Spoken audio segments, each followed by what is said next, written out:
Recording అవుతుంది కదా, right అమ్మా. మీరు ఇటు వచ్చి కూర్చుంటారా అమ్మా? మొదలుపెట్టినా. శ్రీయును గైవల్యము జేగీయ దయా వైభవమ్ము కీర్తింప సదా మేయాధేయమ్మగు తేజోయుతరప్సతము గూర్చు శుభశతకంబుల్. శ్రీ విశ్వ విజ్ఞాన విద్య ఆధ్యాత్మిక పీఠాచార్యులు సద్గురువులకు నా సాష్టాంగ నమస్కారం. ఆసీన్ లైవ్ వీక్షిస్తున్నటువంటి అమెరికాలోని అశేష భక్తి జనానికి, జ్ఞానులకు నా వందనం. ఇది ఇన్నాళ్ళు చెప్తున్న ఉపన్యాసం వేరు, ఇది వేరు. ఇన్నాళ్ళు ఒకరికొకరు ఎదురుగుండా కూర్చుని మీ రియాక్షన్స్ ఎలా ఉన్నాయో నేను చెప్తూ, నేను చెప్పింది మీరు చూస్తూ, ఈ విధంగా అది జరుగుతూ ఉండేది. కానీ ఈరోజు ఇట్స్ ప్రాక్టికలీ వన్ వే. నేను చెప్పడం, మీరు వినడం. మీరు ఎలా గ్రహించుకుంటున్నారు అన్నది నాకు ఫీడ్బ్యాక్ లేదు. మీ ముఖ కళవలికలు చూసి కానీ ఇది సరిపోతుందా, ఇముడుతోందా లేదా అన్నది నాకు ఒక వైటల్ ఫీడ్బ్యాక్. అది లేకుండా చేస్తున్నాం. ఇది కాకుండా ఇంకొక దీంట్లో ఈ ప్రసంగంలో ఇంకొక విశేషం ఏంటంటే, ఈ నేను దీంట్లో వచ్చేటువంటి పద్యాలు కానీ పాటలు కానీ వీలైనంత వరకు కూడా సచివాల సీతామహాలక్ష్మి గారి మామగారు వారి గొంతుకుతో వారు స్వయంగా పాడినవి, అది ఆవిడ చెప్తున్నట్టు రావాలి అని నా ఉద్దేశం. అంటే ఏంటంటే, ఒకలాగా చిన్నప్పుడు ఆల్ ఇండియా రేడియోలోనూ కొన్నాళ్ళు దూరదర్శన్లో కూడా ఉండేదేమో గీతం భరి కహాని అని ఒకటి ఉండేది. అంటే సినిమా పాటలన్నీ తీసుకుని మధ్యలో మన స్టోరీ పెట్టుకుని దాంట్లో పాటలు ఇన్సర్ట్ చేసి అదొక కంటిన్యూస్ దీనిగా రావడం, అదొక అట్రాక్షన్ అనమాట. అదేవిధంగా ఇప్పుడు ఈ నా ప్రసంగంలో మధ్య మధ్యలో ఆ పాటలు ఉన్నట్టయితే ఇది ఈ డెలివరీలో ఇప్పుడు వేరియేషన్ ఉంది కనుక దూరంగా ఉండి చెప్తున్నాను కనుక ఇంట్రెస్ట్ తగ్గకుండా అదొక డైమెన్షన్ కొత్తది ఉంటుంది అన్న ఉద్దేశం కూడా ఒకటి ఉంది. ఇంకొకటి ఏంటంటే, ఇన్నాళ్ళు కూడా తమతో చెప్పుకొచ్చాను, కొత్త విషయాలు మరి మూలంగా కొత్త విషయాలు ఏం కాదు అవే, కానీ ఇది ప్రజెంట్ చేయడానికి కొన్ని చార్ట్స్ సహాయం ఉపయోగించుకున్నా. ఇది తమకు ఈమెయిల్లో తెలిసినట్టు చెప్పినట్టు నేను పిఠాపురంలో ఈ ఆధ్యాత్మిక తాత్విక పాఠశాల దాంట్లో ఇది విస్తృతంగా ఉపయోగించాను. ఒకరోజు రాత్రంతా కూర్చుని నిద్రపోకుండా చేసిన ఆ చార్ట్లు మన్నాడికి ఎలాగైనా సరే అక్కడ వాళ్ళకి తెలిసేలాగా తేలిగ్గా చెప్పాలి అన్న ఉద్దేశంతో అది అక్కడ చాలా బాగా రిసీవ్ చేసుకున్నారు. ఎందుకంటే అది చాలా బ్లోఅప్ చేసి పెద్ద చార్ట్స్ చేసి ఇచ్చేసి అక్కడ చూపించాం. ఇప్పుడు ఇక్కడ ఉన్న ఈ లిమిటేషన్స్లో ఈ స్క్రీన్ మీద ఏమో మీకు ఇంత పెద్ద సైజ్ చూపించడానికి వీలుగా లేదు. అందుకని తమరికి నేను ముందే ఇవన్నీ ఈమెయిల్లో పంపించాను. నేను నా ఆశ ఏంటంటే, మీరు ఇది డౌన్లోడ్ చేసుకుని చార్ట్ రూపంలో మీకు ఎదురుగుండా ఉన్నట్టయితే చెప్తున్నది ఫాలో అవడానికి ఇంకా తేలికవుతుంది. నిజానికి చార్ట్ లేకపోయినా కానీ నేను చెప్పే ఎక్స్ప్లెనేషన్ సమగ్రంగా ఉంటుంది కనుక ఫాలో అవుతారని చెప్పి నేను అనుకుంటున్నాను. దాంట్లో ఇబ్బంది ఉండదు. ఇన్నాళ్ళు మనం విద్య అనేక విషయాల్లో మనకి పరిపూర్ణత ఉంది. ఎన్నో డైమెన్షన్స్లో విద్యలో ఆర్కిటెక్చర్ కానీ, లేకపోతే ప్యూర్ ఇంజనీరింగ్ కానీ, లేకపోతే సాఫ్ట్వేర్ కానీ, లేకపోతే ఆర్ట్స్లో కానీ, దీంట్లో కానీ అనేక రకాలైన విద్యలు మనం నేర్చుకుంటున్నాం. చివరికి ఖండాంతరాల వరకు, తర్వాత గ్రహాంతరాల వరకు వెళ్ళేటటువంటి డెవలప్మెంట్ కూడా వచ్చింది. ఇది నేర్చుకున్నా కానీ ఎవరికి కూడా ఈ మృత్యువుని జయించడం ఎలాగా, శాశ్వతంగా మానవుడు శాశ్వతంగా ఎలా ఉండిపోగలడు అన్న విషయం మీద అది ఒక సొల్యూషన్కి రాలేకపోతున్నారు. ఇంతవరకు సంభవించలేదు అది, ఎంత ప్రయత్నించినాను. ఈ విధానంలో ఈ శాశ్వతత్వం ఎలాగా మనకి శాశ్వతత్వం అంతా ఎక్కడుంది అని చెప్పేటటువంటి ప్రక్రియలో ఆ బ్యాక్గ్రౌండ్లో నేను ఉపన్యాసం చెప్తున్నాను. పలికెడిది భాగవతమట, పలికించడు విపుండు రామభద్రుండట, నే పలికిన భావహరమగునట అని పోతన గారు భాగవతం బిగినింగ్లో రాశారు. అలాగా నేను చెప్తున్నంత స్వామి మాటలు, ఆ స్వామి ఆశీస్తో ఇది ఈ వారి సంకల్పంతో ఇది సమగ్రంగా వచ్చి తమకి ఇది బాగా అవగాహన అవుతుందని చెప్పి నా ఆశ. ఇది వచ్చే ముందు సద్గురువులు కూడా దీన్ని ఎంతో దృష్టిలో పెట్టుకుని అందరికీ వారి ఇది చేశారు, వారి శుభాకాంక్షలు తెలియజేశారు. వారి శుభాకాంక్షలతో ఇది మొదలు పెడుతున్నాం ఇప్పుడు.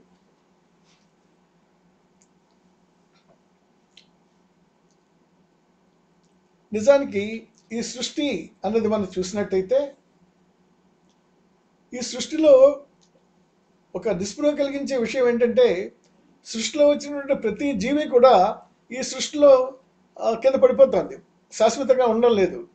ఆ రకంగా ఈ సృష్టిని ఒక బలిపీఠం అన్నారు.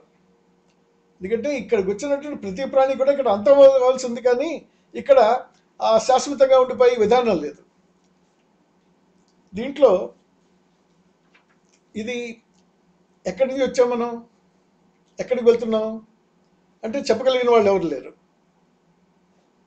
ఎక్కడి నుండి వచ్చిదేమో ఎక్కడికి ఏగుటక ఉన్నాం, ఎవరి నిక్కమెరింగిన వారు కానగరారు, ధాత్రియం దక్కట దీనికి తొదయం అంతము ఇట్టి దట్టంచు తోచదు, ఈ ఫక్కిని జీవయాత్రికై వచ్చుచు పోవచ్చు నుంటి వెంతయున్ అని ఉమర్ ఖయామ్ అన్నారు.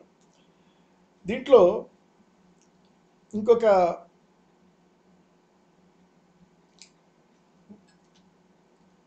విషయం ఏంటంటే ఇది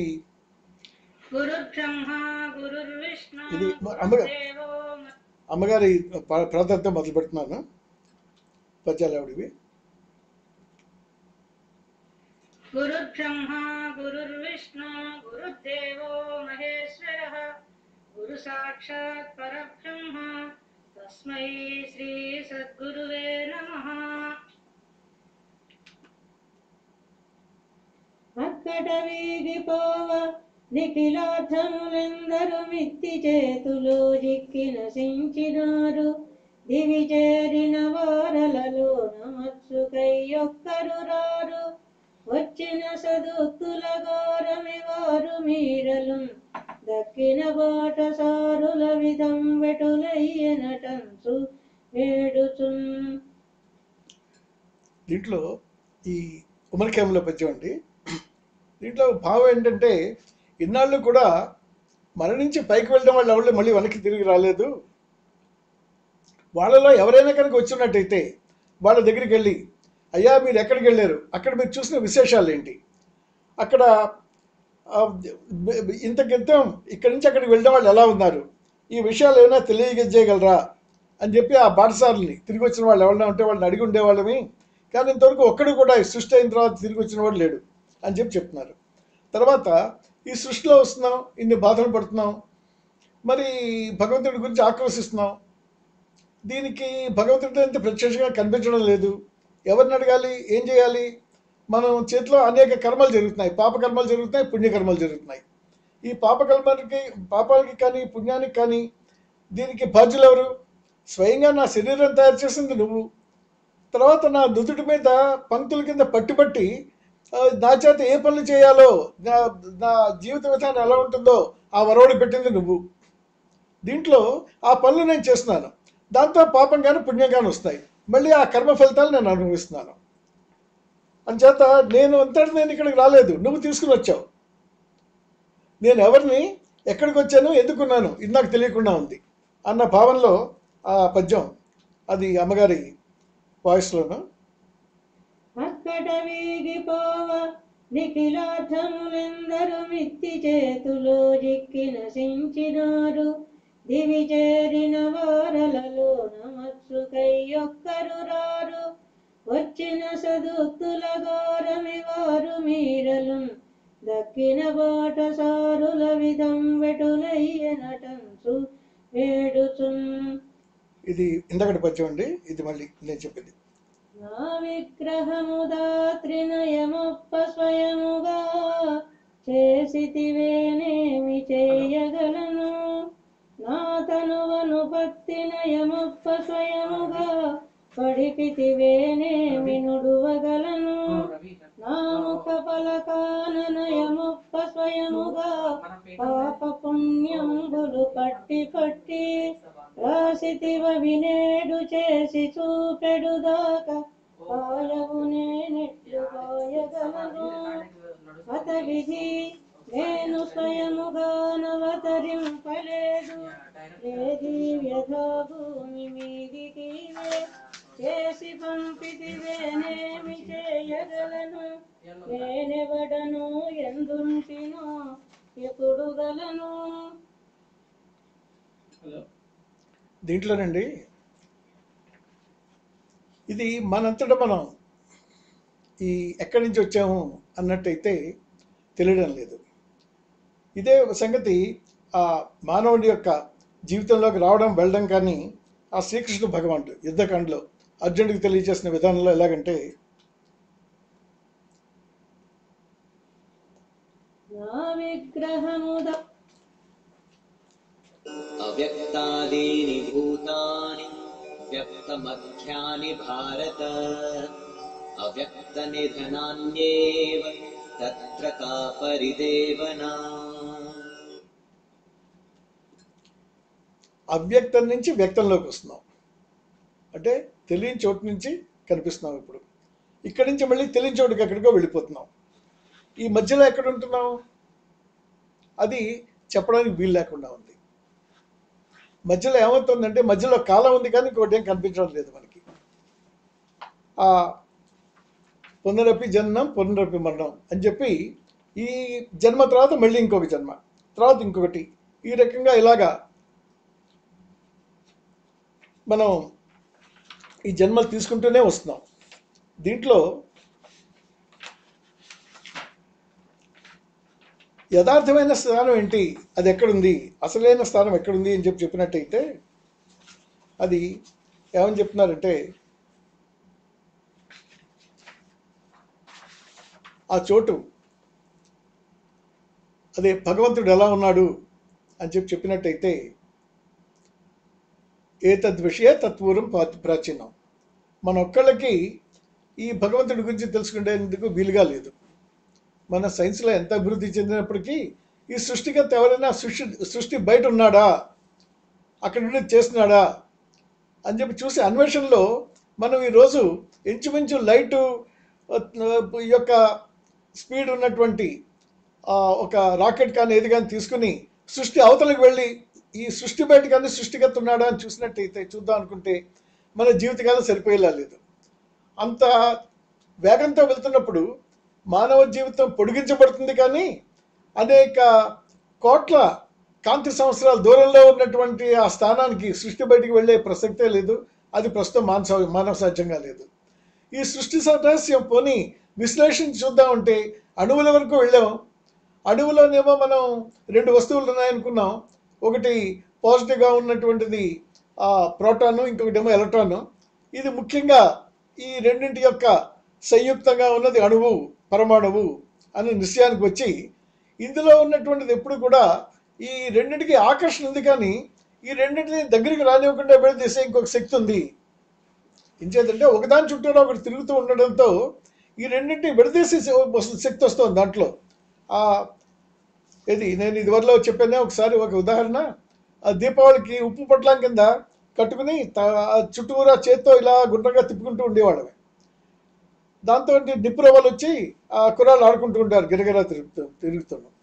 ఆ ఉప్పు పొట్లం మన దగ్గరికి రాదు, మన చుట్టూరానే తిరుగుతూ ఉంటుంది. ఒకవేళ ఈ తాడు కనుక తెగిపోయినట్టయితే అది ఎక్కడికి దూరంగా వెళ్ళిపోతుంది. ఇది వేరే అది వేరే అయిపోతుంది. కానీ ఆ తాడు ఉన్నంత వరకు ఆ తాడులో శక్తి దాని దగ్గరికి రావడానికి ప్రయత్నిస్తుంది. ఈ చుట్టూరా తిరుగుతున్నటువంటి సెంట్రిఫ్యూగల్ ఫోర్సెస్ బ్యాలెన్స్లో ఉండి అది అలా మాత్రం దూరంలో ఉంటుంది కానీ ఇంకా అందుకనే దగ్గరికి రాదు. అదేవిధంగా అణువులో కూడా ఈ 2 వస్తువులు ఒకదాని చుట్టూరా రెండో తిరుగుతూ ఉండడంతో అది స్టేబుల్గా అలాగా ఆ స్థితిలో ఉంది కానీ ఈ 2 ఎప్పుడు కలుసుకోవడం అనేది కనిపించడం లేదు. దీంట్లో ఒకటేమో పాజిటివ్ అయితే ఒకటి నెగిటివ్, ఒకటి పరబ్రహ్మ స్వరూపం అయితే ఇంకొకటి భ్రాంతి. సృష్టి అంతా ఇలా ఉంది. ఈ అణువులో ఉన్నదే ఈనాడు భూమి చుట్టూరా చంద్రుడు తిరుగుతున్నాడు. ఈ భూమి చంద్రుడు కలిపి సూర్యుడి చుట్టూరా అనేక గ్రహాలుగా తిరుగుతున్నాయి. ఈ సూర్యుడు కూడా ఎక్కడో పాలపుంత చుట్టూరా తిరుగుతున్నాడు. ఈ పాలపుంత విశ్వంలో ఉన్నటువంటి ఇంకా కొన్ని ఈ బ్లాక్ హోల్స్ వీటి చుట్టూరా అనేక పాలపుంతలు విశ్వంలో ఉన్నాయి. ఇవన్నీ వేటి చుట్టూరా తిరుగుతున్నాయి.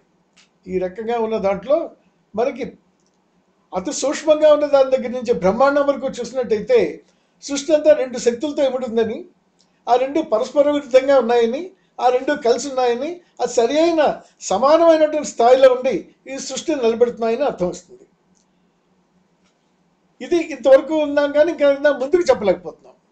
ఇంకా దీనికి ముందు ఎలా ఉంది అని మనం చెప్పుకుని రావాల్సి వచ్చినట్టయితే అది ఏమన్నారంటే ఈ పీఠంలో చెప్పినప్పుడు ఇందులోనే కాదు, మనకి భగవద్గీతలో కానీ లేకపోతే మహమ్మద్ ప్రవక్త చెప్పిన విషయం కానీ ఈ ఈశ్వర శక్తి అంతా, ఈశ్వరత్వం అంతా ఒక తేజస్వరూపంగా ఉంది అని చెప్పారు.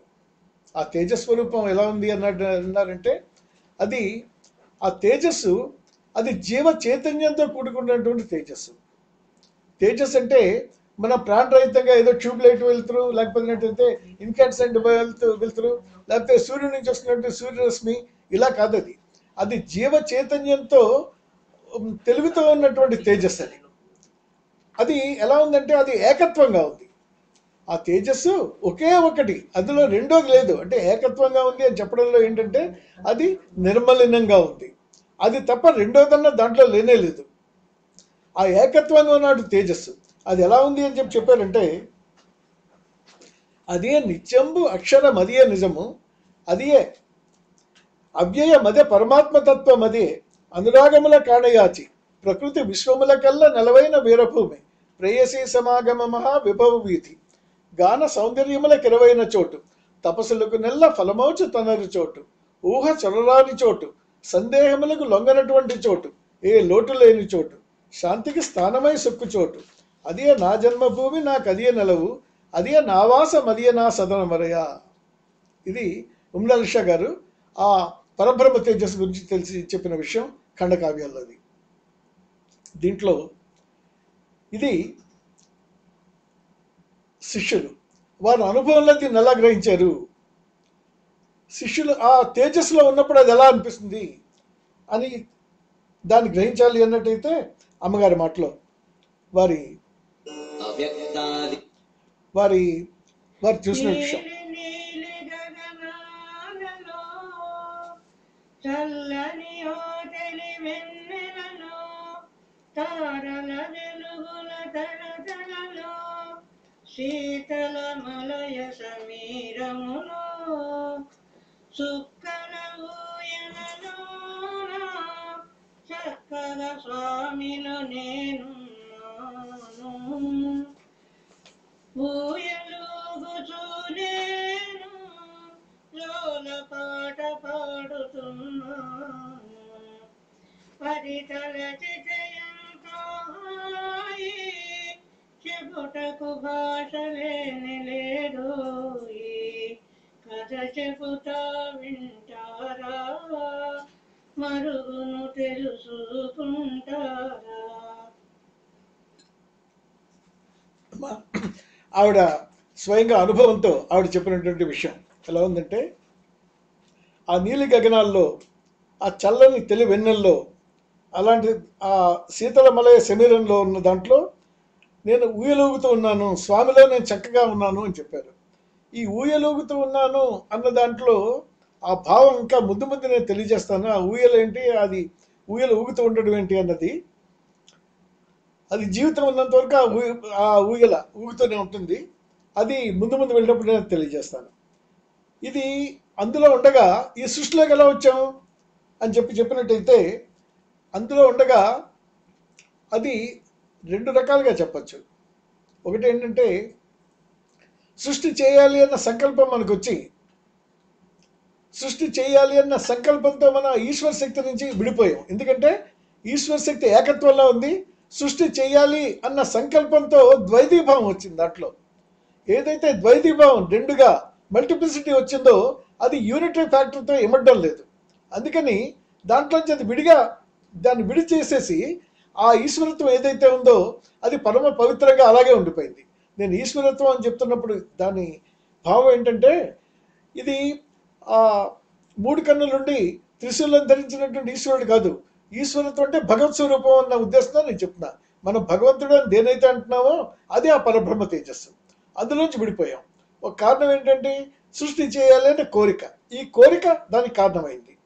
రెండోది ఏంటంటే అందులో ఈ కోరిక నిజంగా వచ్చి మనం విడిపోయామా లేదా అన్న దాంట్లో అదొక భావన. అది అందులోనూ ఈ భావనలో వచ్చినటువంటి ఆవిడ ఆ నిద్ర, ఆ నిద్రలో మనం ఇంత చూస్తూ ఇక్కడికి వచ్చి మనకు వస్తున్న కళ అన్న విషయంలో ఆవిడ చెప్తున్నారు. అది విందాం, ఆవిడ చెప్తుంది. నీలి నీలి దింగిని నేలను తాకుతూ నింగిని నేలను తాకుతూ ఉయ్యాలుగుతూ పాడుతూ వెలుగుల కడలిలో తేలుతూ ఆగమరచి నిదురపోయేను నిదురలో కలగన్నాను ఆగమరచి నిదురపోయేను నిదురలో కలగన్నాను ఆ చోటు మరచిపోయేను కల వీటిలోకి వచ్చేను ఆ చోటు మరచిపోయేను కల వీటిలోకి వచ్చేను. ఆవిడ చెప్తుంది. ఆ ఉయ్యలూగుతూ దాంట్లో నేను ఒక స్వప్నం చూశాను. ఆ స్వప్నమే సృష్టి అంతాను. అంటే ఈ సృష్టి యథార్థం కదా అన్నట్టయితే ఇక్కడ ఉన్నంతకాలం ఇది యథార్థం. ఎందుకంటే మనం చూస్తున్నాం, మనం ఇది అనుభవిస్తున్నాం, ఇందులో బాధలు పడుతున్నాం, ఇందులో సుఖాలు పడుతున్నాం, ఇందులో ఇమాజినేషన్ లేదు. ఇక్కడ ఉన్నందుకు ఇది యథార్థమే. కానీ నిజంగా ఉన్నది శాశ్వతమైన యథార్థమైన ఆ ప్రదేశం ఏంటి అంటే ఆ ఈశ్వరత్వంలో ఉన్న తేజస్సు. ఇందులో జగము మిథ్యని కొందరు పలుకుచుందురు, ఈశ్వరుని మిథ్యని కొందరు తెలుపుచుందురు, ఇరువురిటి మిథ్యావాదులే జగాన ఏదిను మిథ్య కాదు నీ వెలిగి ఉన్నా అని ఉమ్రాలిషా గారు చెప్పింది. ఇక్కడ ఉన్నంత వరకు ఇది నిజం, కానీ అక్కడి నుంచి చూసినప్పుడు ఇది ఒక కల్లాగా. ఒకసారి నేను ఒక సందర్భంలో తమకి తెలియజేసిన గుర్తు నాకు. ఒక మహారాజు ఉంటాడు, అతనికి సైన్యం ఉంటుంది, మంత్రులు ఉంటారు, దాసదాసి జనం ఉంటుంది, అంతఃపురం ఉంటుంది, అతని సంసారం ఉంటుంది, తర్వాత సైన్యం ఉంటుంది, శత్రురాజు ఉంటారు. ఇన్ని ఉంటుండగా అతనికి ఒక రోజున కళ వస్తుంది. ఆ కళలో తనేమో దర్బార్లో కూర్చున్నట్టు, ఆ సామ్రాజ్యాన్ని పరిపాలిస్తున్నట్టు, శత్రు రాజుల దగ్గర నుంచేమో దాడి జరుగుతున్నట్టు, తనేమో వాళ్ళతో యుద్ధం చేస్తున్నట్టు, ఆ యుద్ధాన్ని ఎంతో శ్రమపడి అది గెలవడానికి ప్రయత్నిస్తున్నట్టు ఈ రకంగా వస్తే ఆ కళ మధ్యలో ఆగిపోతుంది. అతను మెలకు వచ్చి నిద్రపోతాడు.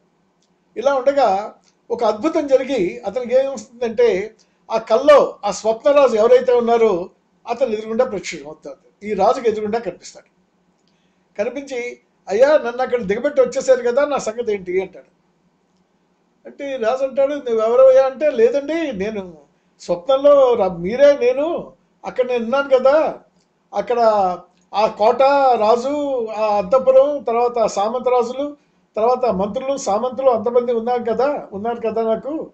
అది అక్కడేమో ఆ యుద్ధం జరుగుతుంది కదా, మధ్యలో అక్కడి నుంచి వచ్చేసారు. ఇది నేనేంటి, చిగురికి నా సంగతి ఏంటి, ఏమవుతుంది, నేను ఎవరిని అంటాడు. అంటే ఈ రాజు అంటాడు, నువ్వు ఎవరేమి కాదయ్యా, నువ్వు అసలు లేనే లేవు, నువ్వు ఎక్కడో నేను నిద్రపోతుంటే నా నిద్రలో ఒక భావన అది అంటే. అతను అడుగుతాడు, అయ్యా మీరే అక్కడ ఉన్నారు కదా, మీరే చూస్తున్నారు కదా, అంతా పరిపాలిస్తున్నాం కదా, దాంట్లోనూ ఆ శత్రురాజులతో అంత భీకరమైన యుద్ధం జరుగుతుంది, అంతమంది మన వాళ్ళు గాయపడ్డారే, మరణించారే, ఇందులో అది అసలు నిజం కాదేం లేదు కదా, దాంట్లో మీరు చూస్తున్నారు కదా, ఇది కళ అంటారేంటి అని చెప్పి అడుగుతాడు రాజుని. నేను లేను అంటే, నిజమయ్యా నువ్వు లేనే లేవు, నువ్వే కాదు నీ సామంతరాజులు లేరు, ఆ అంతఃపురం లేదు, ఆ సైనికులు లేరు, ఆ శత్రురాజులు అంతకన్నా లేరు. ఇదంతా కూడా నా భావనలో, నా మెదడులో ఉన్నటువంటి అనేక కోట్లటువంటి న్యూరాన్స్లో ఎక్కడో ఏదో చోట వచ్చినటువంటి భావన తాత్కాలికంగా వచ్చింది, తాత్కాలికంగా వెళ్ళిపోయింది అని చెప్తాడు. అలాగా మన కళలో మనం చూసినటువంటి విధానం ఎలాగుందో ఆ ఈశ్వరత్వంలో ఉన్నప్పుడు మన సృష్టి అన్నటువంటి ఈ కళలో ఉండి ఇది అనుభవిస్తున్నాం మనం. కానీ ఇక్కడ ఉండి ఇది అనుభవిస్తున్నంత వరకు కూడా ఇది యథార్థం. అది ఆవిడ చెప్తుంటా, నిద్రలో కలగన్నాను అని దాంట్లో ఆ భావన అది.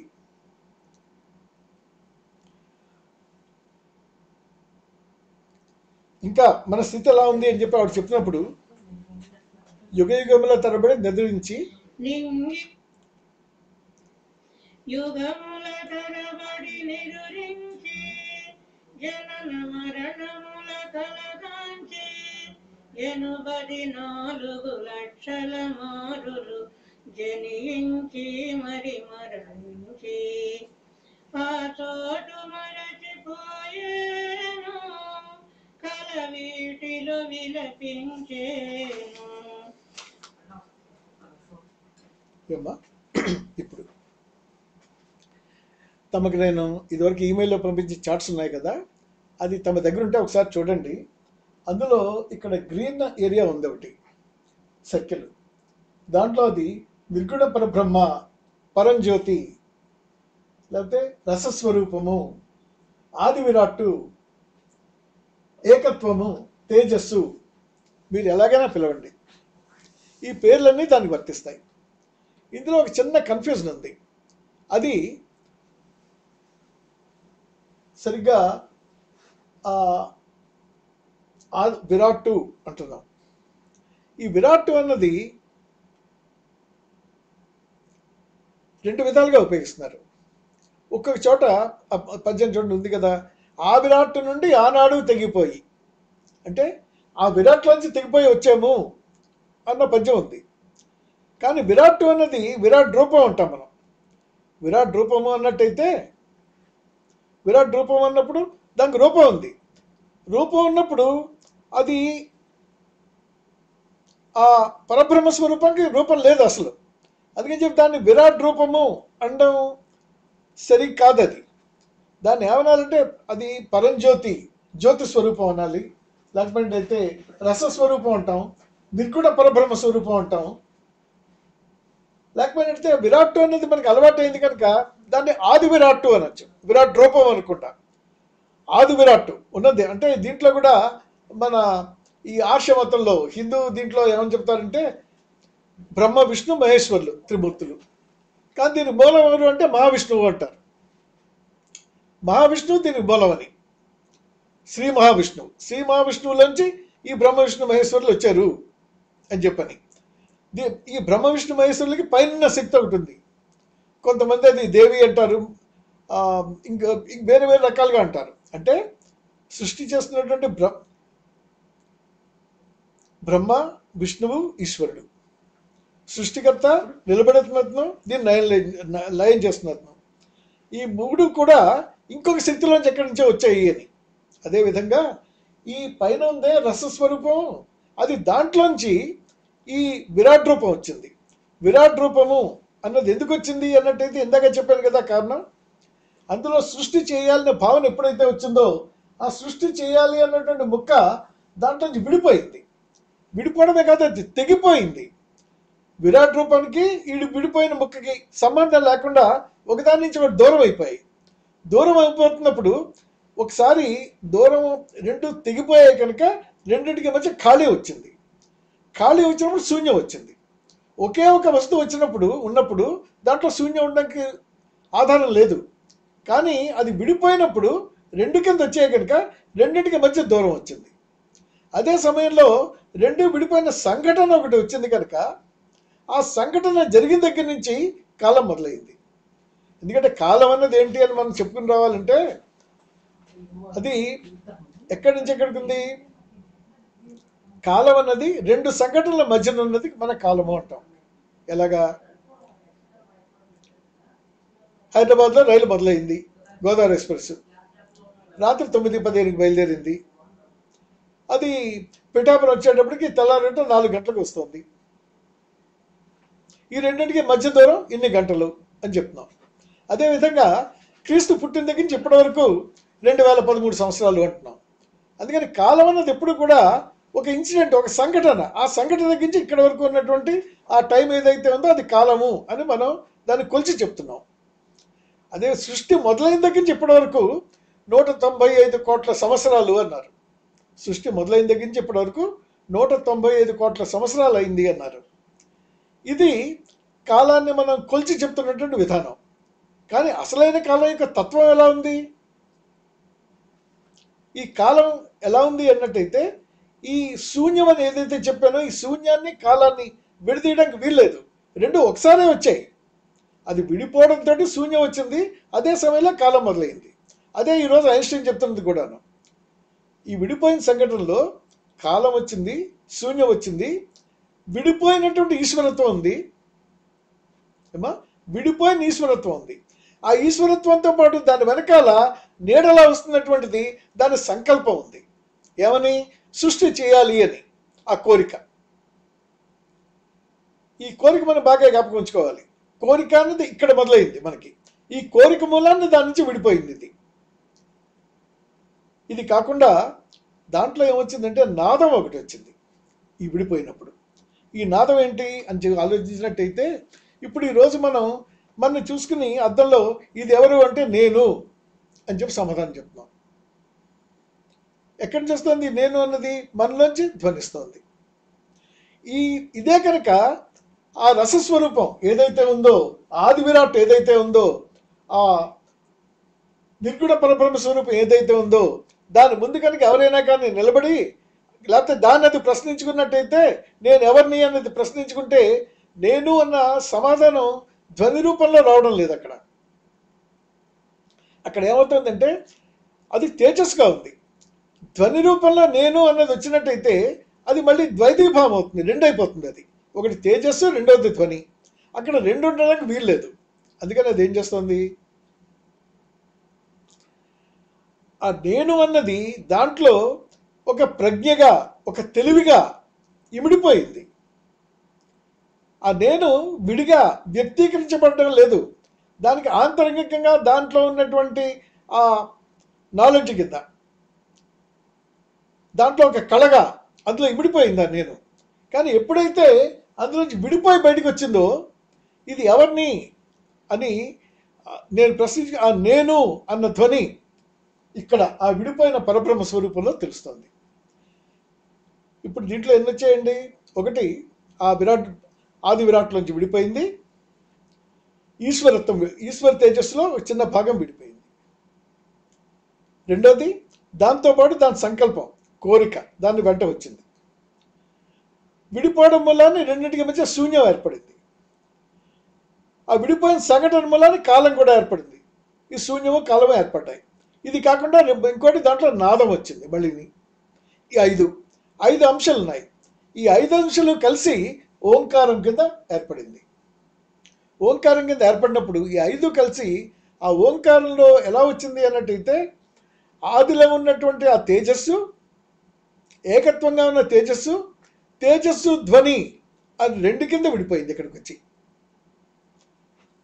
దాంట్లో ఈ ఓంకారం అని ఏదైతే మనం చెప్పుకుంటూ వస్తామో, ఆ ఓంకారం ఆ సృష్టికి ఆది. అంటే సృష్టికి ఒక విత్తనం, సీడ్. ఒక మర్రి విత్తనాన్ని తీసుకుని పక్కన ఒక మర్రి చెట్టు పక్కన నిలబెడితే ఒకనాటు ఆ మర్రి చెట్టు అంతా ఈ విత్తనంలో నుంచి వచ్చింది కదా అన్న భావన మనకు కనిపిస్తుంది.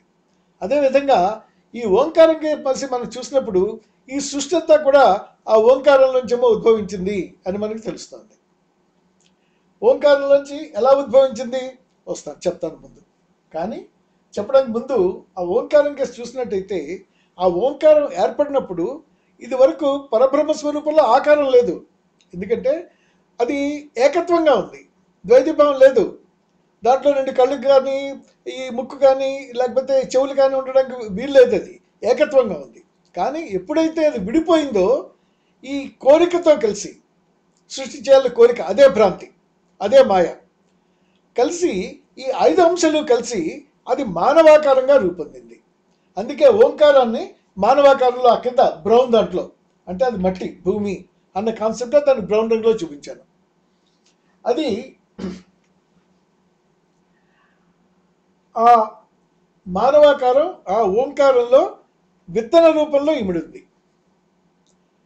దాంట్లో ఉన్నది ఏంటి? భౌతికంగా ఏం లేదు, అక్కడంతా అభౌతికమే, పదార్థం లేదు ఇంకా ఓంకారంలో అంతవరకును. సృష్టి చేయాలి. సృష్టి ఎలా చేయాలి? సృష్టి చేయాలంటే ఏముంది అక్కడ? మనకి చేయడానికి ఏమి విధానం లేదు. ఇంచేదంటే ఈనాడు సృష్టిలో మనకు కనిపిస్తున్నంత సిమెంటు, కాంక్రీటు, మట్టి, రోడ్లు, విమానాశ్రయాలు, విమానాలు, లోహాలు అనేక ఉన్నాయి. ఆ విడిపోయిన వచ్చినటువంటి ఆ భగవదంశ ఏదైతే ఆ తేజస్సు ఉందో, ఆ తేజస్సు ఏమైంది? ఆ తేజస్సు కోరిక. ఈ కోరిక మూలాన్ని ఆ తేజస్సు మాలిన్యమైంది.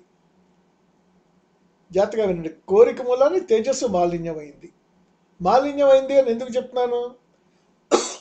ద్వైతీభావం వచ్చింది కనుక, రెండుగా కనిపిస్తోంది కనుక. మాలిన్యం అంటే ఏంటి? మనం స్నానం చేస్తాం, సొమ్ము పెట్టి శుభ్రంగా రుద్దుకుంటాం, తలంటినప్పుడు తలకంతా స్నానం చేస్తాం. ఎందుకు? మనకు అన్యంగా ఉన్నది ఏదైనా ఉంటే తీసేద్దామని మన ఉద్దేశం. దానివల్ల శుచిగా శుభ్రంగా ఉన్నాము అంటాం. ఏకత్వంగా మనం తప్ప ఇంకేం ఉండకూడదు అన్న ఉద్దేశంలో మనం శుభ్రపరుచుకుంటున్నాం. అదేవిధంగా ఈ పరబ్రహ్మ స్వరూపం ఏదైతే ఉందో అది తప్ప ఇంకేం లేదు, దాంట్లో రెండోదన్న ప్రశ్న లేదు.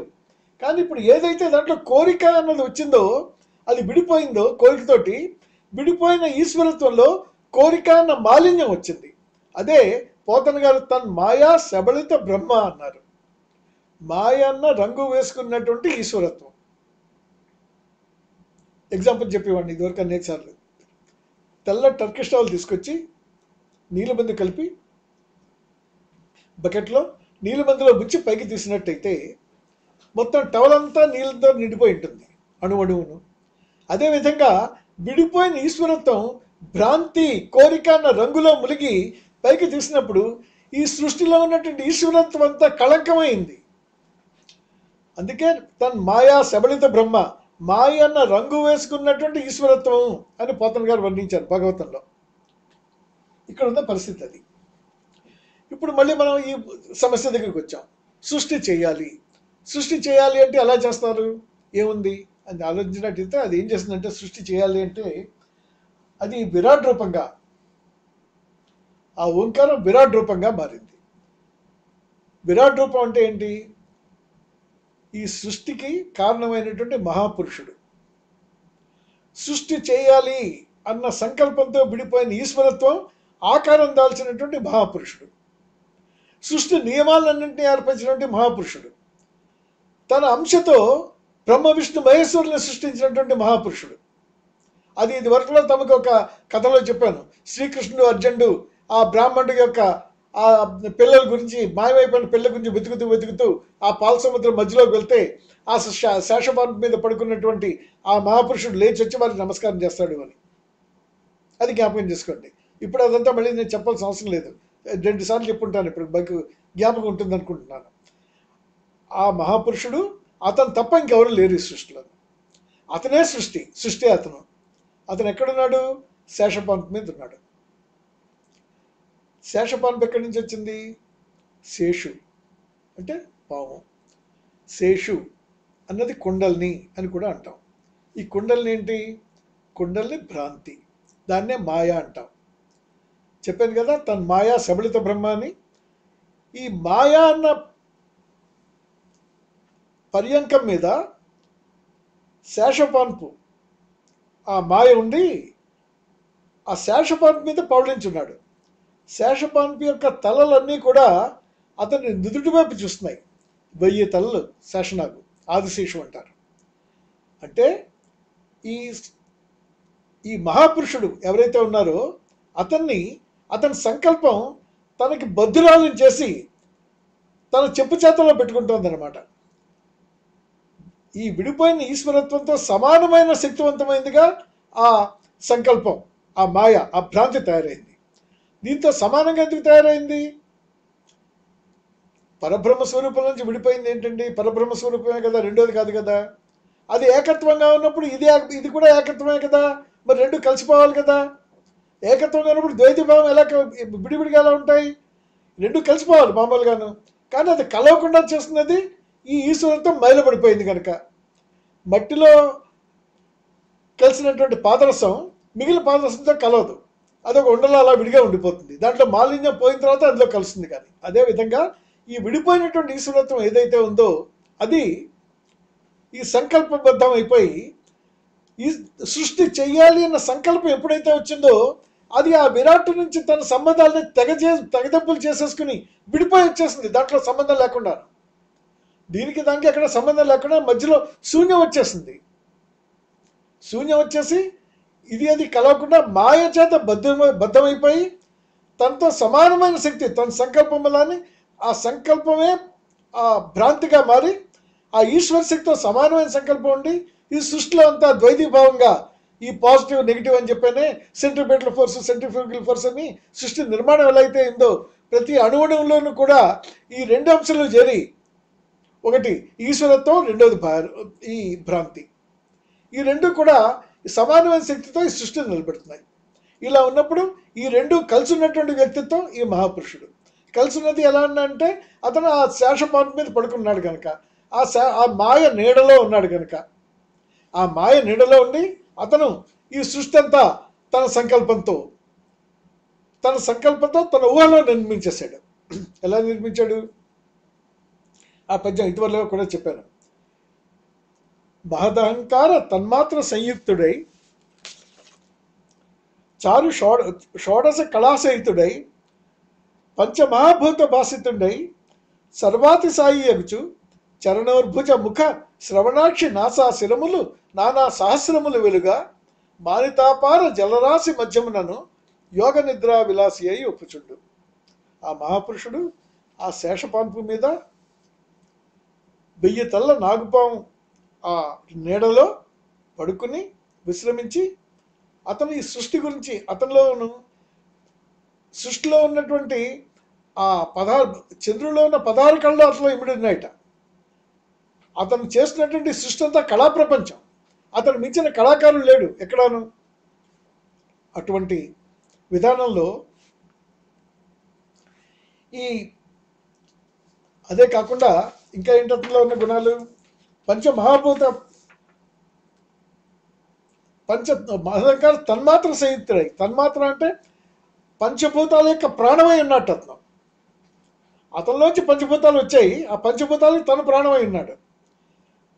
తన్మాత్ర సంయుక్తుడై చారు షోడశ కళా సంయుక్తుడై పంచమహాభూత భాసితుడై శుద్ధ సత్తుడై సర్వాతి సాయి అగుచు అన్నింటినీ మించున్నట్ట. చరణోర్భుజ ముఖ శ్రవణాక్షి నాసా శిరములు నానా సహస్రములు వెలుగా. చేతులు కానీ కాళ్ళు కానీ కళ్ళు కానీ గ్రహణేంద్రియాలు ఎన్నైతే ఉన్నాయో అవన్నీ కూడా అనేక వేలు ఉన్నాయి. నిజానికి అనేక వేలు అంటే ఏదో లెక్కపెట్టి వేలు అని చెప్పలేదు ఎవరు. అనేక వేలు అన్నట్టయితే ఈ సృష్టిలో ఎంతమంది ఎన్ని అణువులు ఉన్నాయో అన్ని అణువుల్లోనూ అది నిండింది కనుక సృష్టి అంతా అతనే కనుక, సృష్టిని అంతా అతని కళ్ళతో అతను చూస్తున్నాడు కనుక, సృష్టి అంతా అతనే అయ్యున్నాడు కనుక, సృష్టిలో ఉన్న బాధలు కూడా మన రూపం దాల్చి అతనే పడుతున్నాడు కనుక, అతను తప్ప ఇంకో ఎవరూ లేరు కనుక, ఉన్నదే అతను కనుక అతన్ని ఆ 1000 తలలు 1000 కాళ్ళు 1000 చేతులు ఉన్నవి అని చెప్పి ఆ చరణోర్భుజ ముఖ శ్రవణాక్షి నాసా శిరములు నానా సహస్రములు వెలుగా మానితాపార జలరాశి మధ్యములను యోగ నిద్ర విలాసి అయి ఒప్పుచుండు.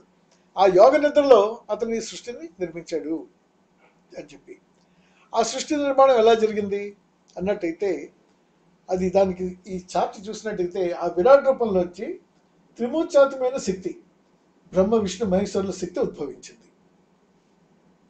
విరాట్ రూపంలోంచి త్రిమూర్చాత్మైన శక్తి బ్రహ్మ విష్ణు మహేశ్వరులు ఈ 3 శక్తులు ఒకలాగా చెప్పాలంటే అది ఏ పని చేస్తుంటే ఆ సమయంలో సృష్టించినప్పుడు బ్రహ్మ అంటున్నాం, అది నిలబెడుతున్నప్పుడు విష్ణువు అంటున్నాం, అది లయం చేస్తున్నప్పుడు ఈశ్వరుడు అంటున్నాం. అక్కడి నుంచి ఆ శక్తి ఏదైతే ఉందో ఆ శక్తి 2 కింద విడిపోయింది మళ్ళీ.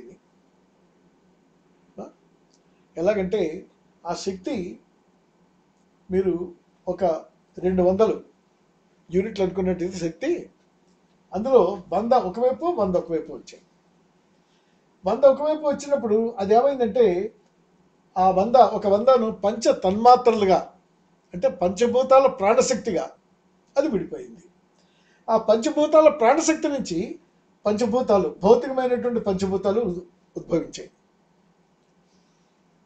పై భాగంలో భౌతికమైన పంచభూతాలు ఉపయోగించి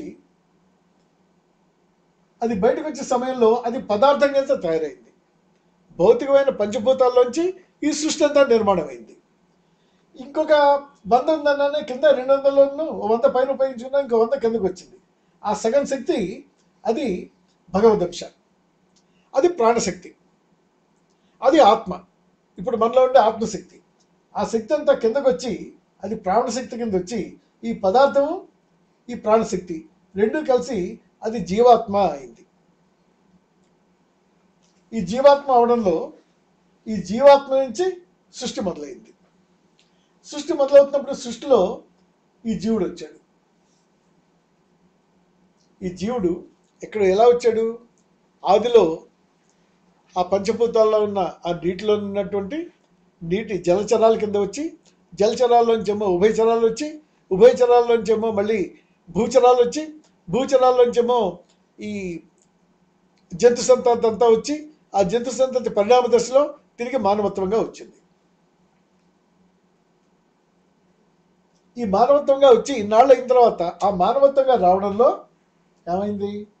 ఎక్కడైతే ఓంకారంలో అది బీజంలో ఆ మానవత్వం యొక్క ఆకారంతో ఇమిడి ఉందో అది సృష్టి అంతా అయ్యి సృష్టి యొక్క 84 లక్షల జీవరాశుల యొక్క పరిణామ దశలో, అంటే పుట్టిన తర్వాత మొదటి జీవం వచ్చిన తర్వాత అనేక విధాలుగా అది మార్పు చెందుతూ అనేక వేల సార్లు అనేక కోట్ల సార్లు మార్పు చెందుతూ ఆ జీవి నుంచి ఇంకొక జీవి పరిణామం చేసుకుని అలా పరిణామ దశలో 84 లక్షల తరాల జీవులు ఉద్భవించిన తర్వాత అప్పటికి మానవాకారం వచ్చింది. అంటే సృష్టి వచ్చిన తర్వాత 84 లక్షల జన్మల తర్వాత మనకి రాలేదండి మానవత్వం. 80 లక్షల రకాల జన్మల తర్వాత మానవత్వం వచ్చింది. ఒక్కొక్క రకంలోనే ఎన్ని జన్మలు తీసుకున్నామో మనకు తెలియదు.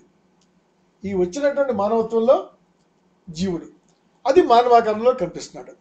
అంటే మర్రి చెట్టు పాతినప్పుడు ఆ మర్రి చెట్టు మర్రి విత్తనం పాతినప్పుడు మర్రి చెట్టు వృక్షం కింద ఎలా వచ్చిందో అదేవిధంగా ఈ ఓంకారంలో ఉన్నటువంటి మానవాకారంలోంచి సృష్టి చిగురిని సృష్టి అంచెల్లో నిర్మాణంలో ఉద్భవించిన తర్వాత పరిపూర్ణత్వంలో ఈ జీవుడు మానవాకారంగా వచ్చాడు. ఇక్కడికి మానవాకారంగా వచ్చిన తర్వాత మానవుడి కింద వచ్చాడు, ఉద్భవించాడు, మళ్ళీ అంతమైపోతున్నాడు.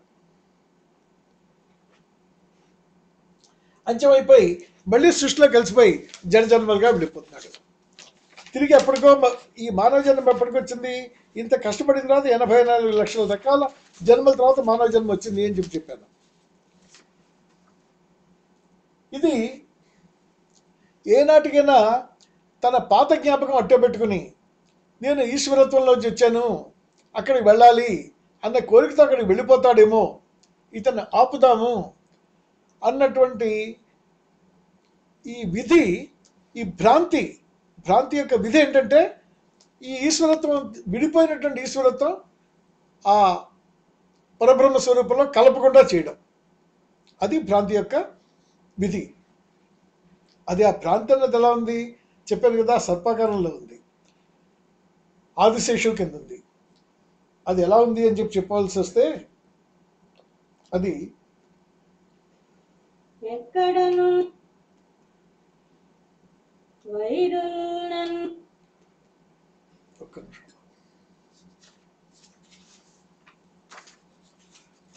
అది ఎక్కడి నుంచి వచ్చామంటే ఆ ఆదిశేషువు ఎలా ఉంది అంటే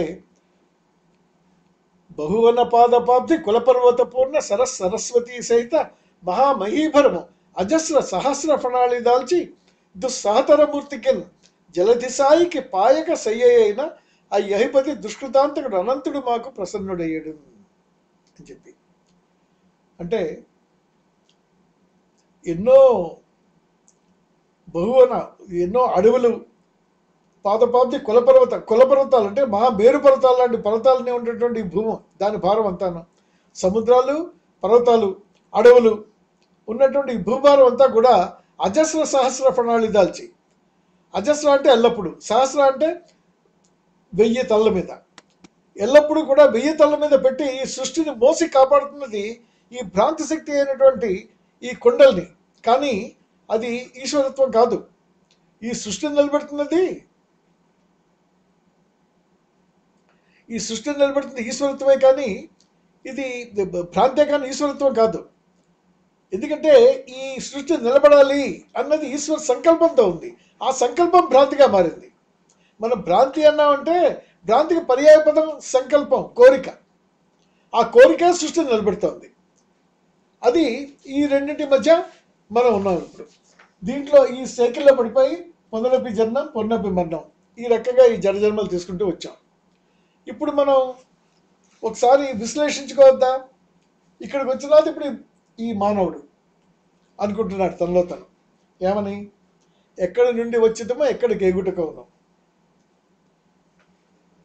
ఎక్కడ నుండి వచ్చితిమో ఎక్కడికే గుటకవును ఎవ్వరి నిక్కమిరింగి చెప్పుటకు నేర్చిన వారలు కారు. రాత్రి అందక్కడ దీనికిందుదయు అంతము నిట్టిదటంచు దోచదు.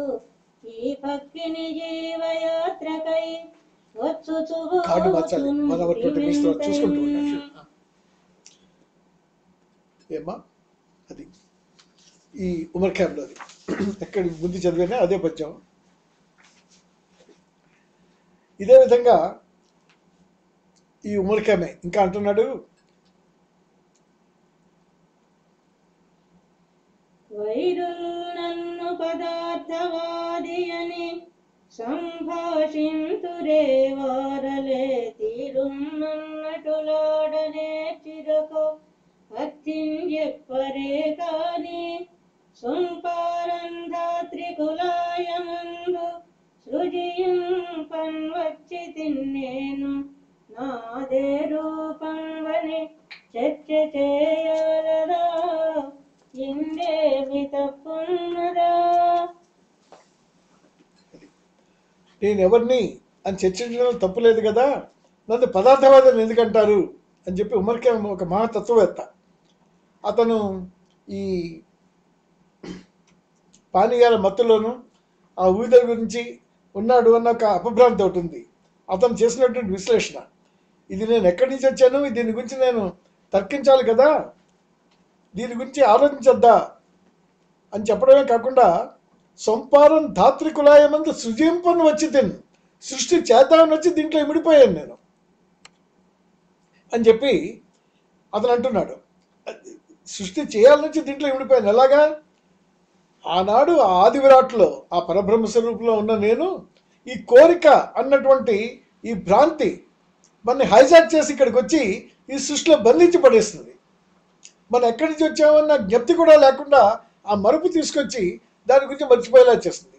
తిరిగి అక్కడికి వెళ్ళడం ఎలాగా అని చెప్పి చెప్పడంలో ఆ అమ్మగారు ఆవిడ పద్యంలో రాసింది ఆవిడ అనుభవం.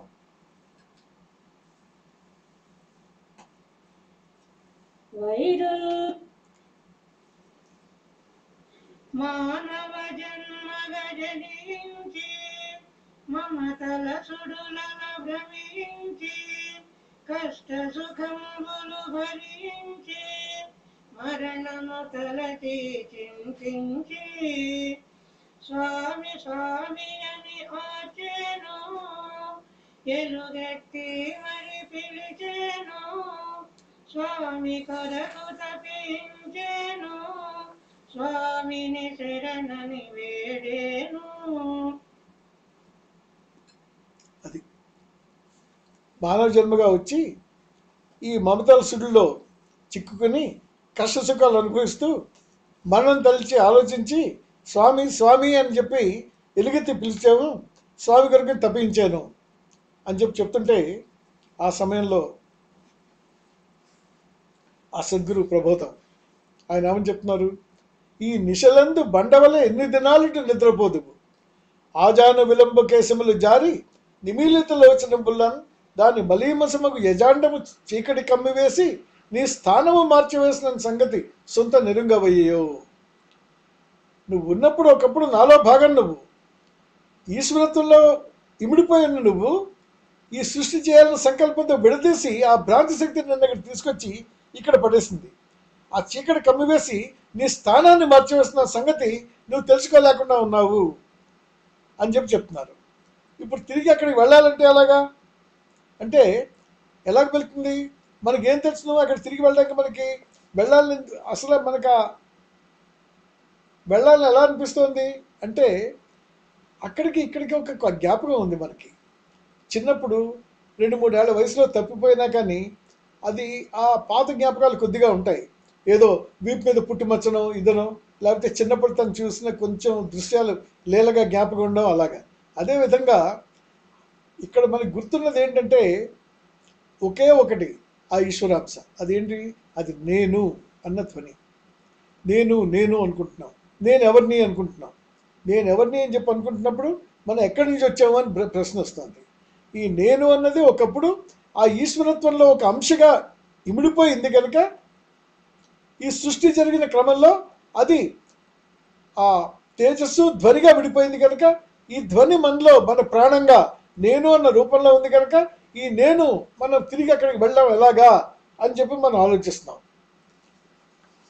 ఈ నేను అక్కడ తిరిగి వెళ్ళాలి అంటే ఎలాగా అని చెప్పినట్టయితే దానికి ఆ ఈశ్వరత్వాన్ని సాధించడం ఎలాగా అని చెప్తే ఏమన్నారంటే ఉమరాన్ షా గారు, మానవ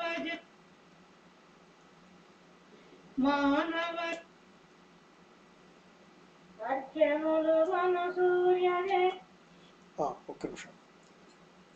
చుక్కలెలపై రాలినను భూమి వ్రక్కలైనను మానక, చుక్కలెలపై రాలినను భూమి వ్రక్కలైనను మానక, నేనను ముక్క తెలిసేదాకా చక్కగా సాధన గావింపకుండిన తుది మీరే గతికి పోదురు. ఈ జననము మరణము అన్నటువంటి సైకిల్ నుంచి మనం బయటపడాలి అన్నట్టయితే దానికి మీ సంకల్పం ముఖ్యం. ఏమని? చుక్కలెలపై రాలినను భూమి వ్రక్కలైనను మానక, నేనను ముక్క తెలిసేదాకా, నేను అన్నది ఎవరో తెలుసుకునే వరకు కూడా చక్కగా నువ్వు సాధన చేయకపోయినట్టయితే తుది మీరే గతికి పోదురు. తుది మీరే గతికి పోయి మొదలు తెలియని ఆ విశ్వరూపంగా తేజస్సుగా ఉండండి పరబ్రహ్మ స్వరూపంగా, లేకపోతే జనజన్మలతో ఉన్న ఈ లోకంలోక ఎక్కడికి వస్తారో మీరు తెచ్చుకోవాల్సింది అని చెప్పారు ఆయన. ఇది చెప్తూ ఆయన ఏమన్నారు ఇంకాను, ఈ ఆధ్యాత్మిక విద్య అంతా ఆదిలో అవతార రూపంలో ఆ శ్రీకృష్ణ భగవానుడు సూర్యుడికి తెలియజేశాడు. అక్కడి నుంచి ఆ పరిణామ క్రమంలో మనకి ఇక్కడికి వచ్చింది. చెప్పాను కదా, ఒక్క తరంలో ఒక్క మనిషికి ఈ జన్మరాహిత్యం విద్య తెలుసుకోవడం అనేది సాధ్యం కాదు. అది అనేక తరాలుగా అనేక యుగాలుగా ఒక మానవుడికి విజ్ఞానం ఇంకొక మానవుడు వేద విజ్ఞానాన్ని జత చేసుకుని సంపూర్ణమైనటువంటి ఆ కళ ఏదైతే ఉందో అది ఎలా వచ్చింది అంటే అది శ్రీకృష్ణ భగవాన్ చెప్పడం. నేను ఒకప్పుడు నేను నా భగవద్వంశంలో నేను సూర్యుడికి వినిపించానయ్యా అన్నారు. అది అమ్మగారు ఏమని రాశారంటే ఆవిడ ఈ సద్గురు స్తోత్రంలో అందరూనేమో అర్ఘ్యం ఇస్తాం మన సూర్యుడికి. పొద్దున్న లేవగా నేను చెరువులో దిగి చేతిలోకి నీళ్లు పోసుకుని ఆ సూర్యుడికి ఆ తర్పణాలు అర్పిస్తాం. అది అర్ఘ్యం ఇవ్వడం అంటాం. అందరూ సూర్యదేవుడికి అర్ఘ్యం ఇస్తుంటే సూర్యుడు స్వామికి అర్ఘ్యం ఇస్తున్నాడు. అవతార రూపంలో ఆయన ఉన్నారు కనుక, ఆయన భగవంతుడి కనుక. అది అమ్మగారి మాటలో ఆవిడ పాట. మానవ అర్ఘ్యములు మన సూర్యదేవుడు అర్ఘ్యములు నీదీయగా, అర్ఘ్యదేవుని దేవ సద్గురు స్వామి గైకొను అర్ఘ్యము. అర్ఘ్యదేవుని దేవ స్వామి గైగుణ అర్ఘ్యము. సూర్యుడు అర్ఘ్యమిస్తున్నటువంటి నీకు నేను మేము నీకు అర్ఘ్యమిస్తున్నావయ్యా అని చెప్పి ఆవిడ భక్తి రూపంలో ఆ స్వామిని ప్రస్తుతించినటువంటి పద్యం అది. ఇప్పుడు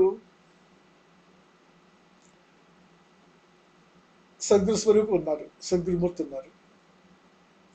ఆయన మామూలు మానవ శరీరంతో ఉన్నారే, ఆయనకి కూడా కుటుంబం అన్న వ్యవస్థ ఉందే, మరి భార్య పిల్లలు ఉన్నారే. ఈయన మరి భగవంతుడు భగవద్వంశ అవతారి అంటే ఎలాగా? భౌతికంగా కనిపిస్తున్నారు కదా, భగవంతుడు అభౌతికంగా ఉన్నాడు కదా అని ఆలోచించినట్టయితే ఈ సృష్టిలో విధి తన క్రమాన్ని తప్పుతున్నప్పుడు, విధి చేయవలసిన పనులు విధి నిర్వహించలేనప్పుడు, విధి చేస్తున్నా కానీ అది ఈ సృష్టిలో అలజడి తీసుకొస్తున్నప్పుడు అంటే విధి అని చెప్తున్నాం కదా. ముందు మాట్లాడుకుందాం విధి గురించి, చాలా క్షుణ్ణంగా మాట్లాడదాం కొంచెం ముందుకు వెళ్ళిన తర్వాత. విధిలో ఏమంటున్నాం మనం? పాపం అంటున్నాం, పుణ్యం అంటున్నాం. ఈ రెండింటిలో పాపం చేసినట్టయితే శిక్షించబడతాం, పుణ్యం చేసినట్టయితే మంచి జరుగుతుంది. కర్మలు చేస్తాం, మంచి కర్మలు, చెడ్డ కర్మలు, సుకర్మలు, దుష్కర్మలు. మంచి కర్మలు చేసినట్టయితే మంచి జరుగుతుంది, దుష్కర్మలు చేస్తే మనకి దానికి సంబంధించిన ఫలితం, చెడ్డ ఫలితాలు ఏమున్నాయో అది అనుభవించాలి. అనుభవించాలి అంటే ఈ పాపం పుణ్యం దానివల్ల కలిగేది, దాని ఫలితాలు. అది విధి అన్నదొకటి. ఈ విధి ఏంటి? నేను ఇందాక చెప్పిన విరాట్ రూపం, ఆ మహాపురుషుడు, అతనే విధి. అతని సంకల్పంలో ఈ విధి నియమాలన్నీ వచ్చాయి.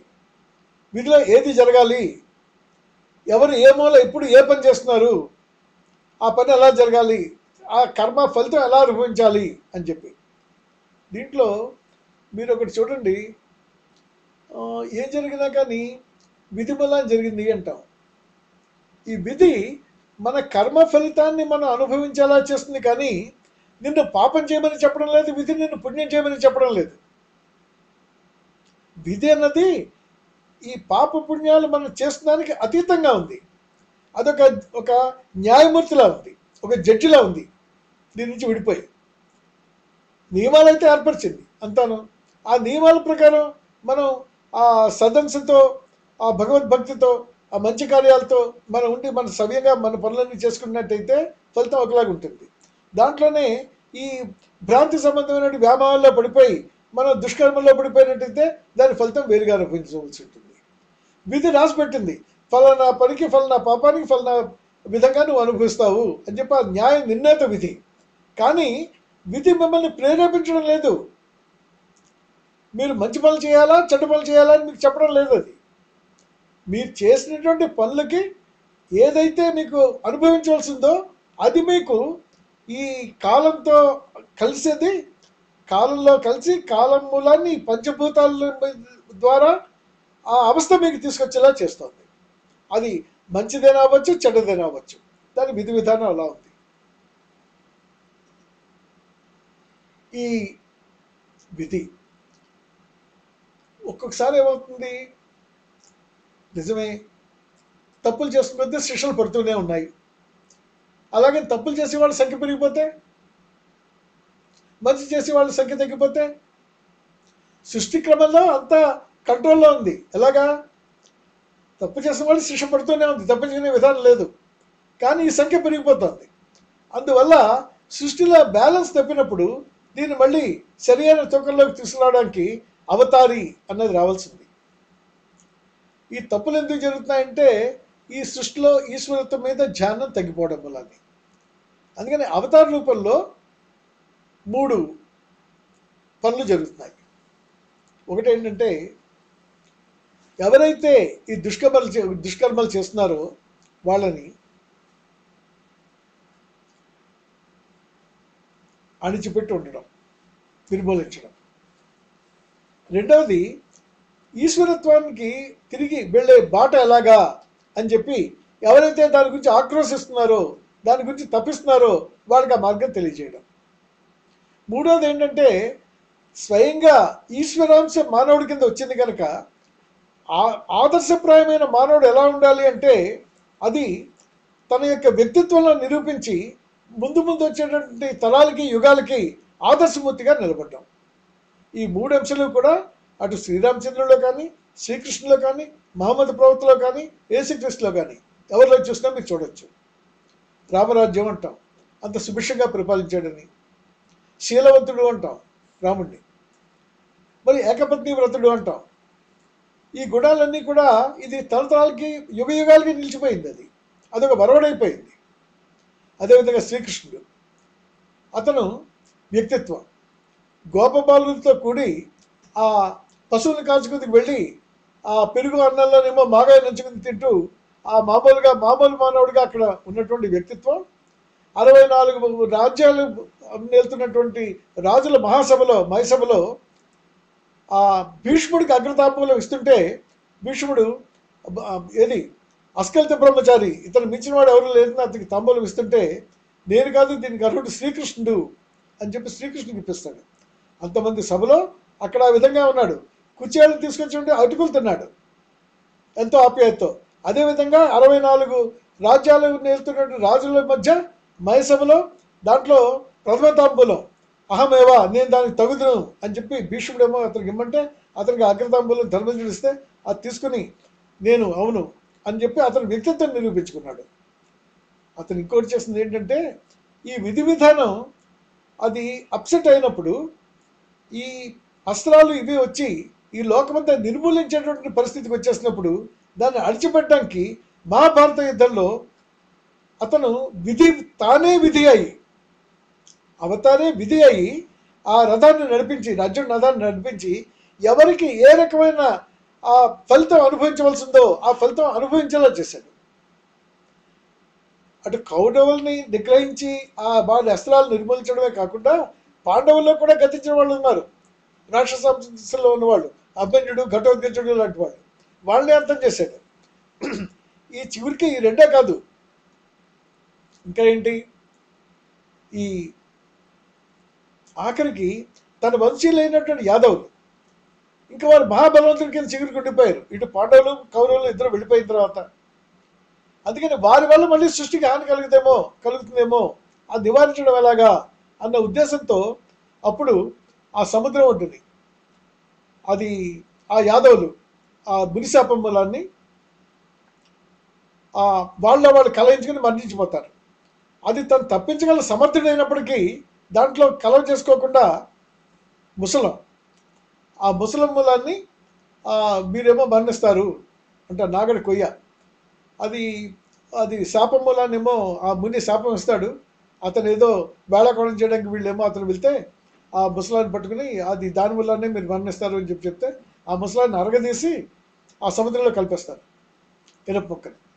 అది ఎంత మేర వ్యాపించిందో అంత మీద రెల్లుగడ్డి వస్తుంది. ఆ రెల్లుగడ్డితో కొట్టుకుని చచ్చిపోతారు యాదవులందరూ. ఆ విరిగిపోయిన ముక్క ఏదైతే ఉందో అది ఆ ఒక బాయివాడు ఏదో ఒక బాణం కింద చేసి ఆ బాణంతో శ్రీకృష్ణుని కొడితే ఆ శ్రీకృష్ణుని అంతా కూడా దాంతోనే అవుతుంది. ఇది తను మార్చగల సమర్థుడు అయినప్పటికీ కూడా అతను మార్చాడు, తనే విధేయ ఉన్నాడు అక్కడ, తను జరిపించాడు ఇదంతాను. ఎందుకు, ప్రపంచం ముందు తరాలకు క్షేమంగా ఉండాలి, ఈ బ్రహ్మాస్త్రాలు కానీ మిగిలినవి కానీ ఉండి ఇది సృష్టి నాశనానికి వచ్చేటువంటి విధానం ఏదైతే ఉందో దాన్ని తీయాలి దాన్ని నిర్మూలించాలి అనే ఉద్దేశంతో అవతారి అయ్యుండి అతను విధి నిర్వహణను కావించాడు. అదే దృష్టిలో ఈనాడు అవతారిగా వచ్చినటువంటి మన స్వామి కూడా అవసరమైనటువంటి విధి విధానాన్ని అమలు చేయడంలో ఆ విధి సంకల్పం సరిగ్గా ఎక్కడైతే నిర్వహించలేకపోతుందో దాన్ని సవరించగలిగినటువంటి సమర్థులు ఆయన. ఈ విధానంలో మరి భౌతికం అభౌతికం అనుకున్నాం.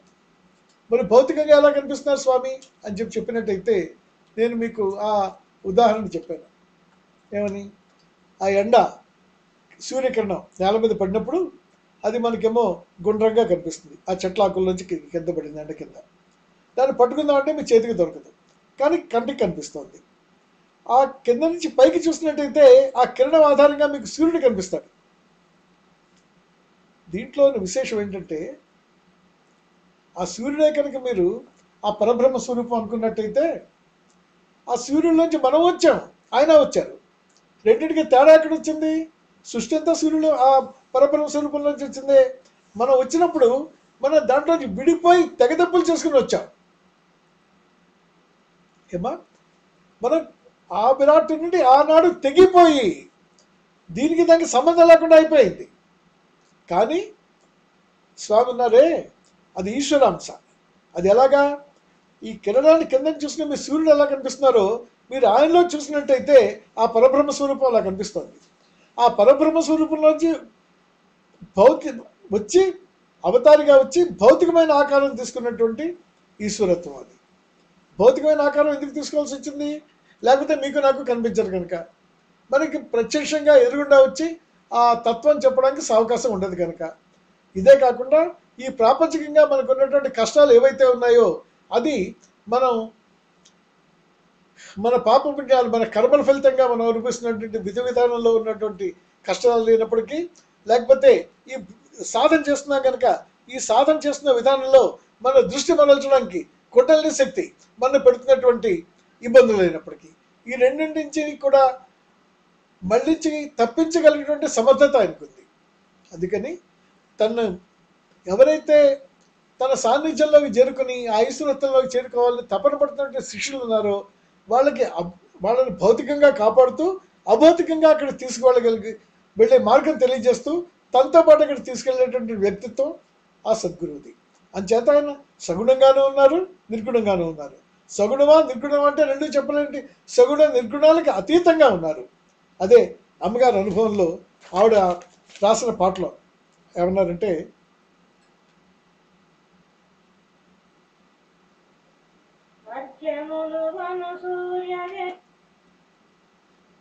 సగుణ నిర్గుణుడైన సర్వమయుండు నేనని తెలుపుతూ సగుణ నిర్గుణతీత సద్గురు స్వామి దైవను రూపము. ఉన్నారు కదమ్మా, సగుణ నిర్గుణుడైన సర్వమయుండు నేనని తెలుపుతూ సగుణ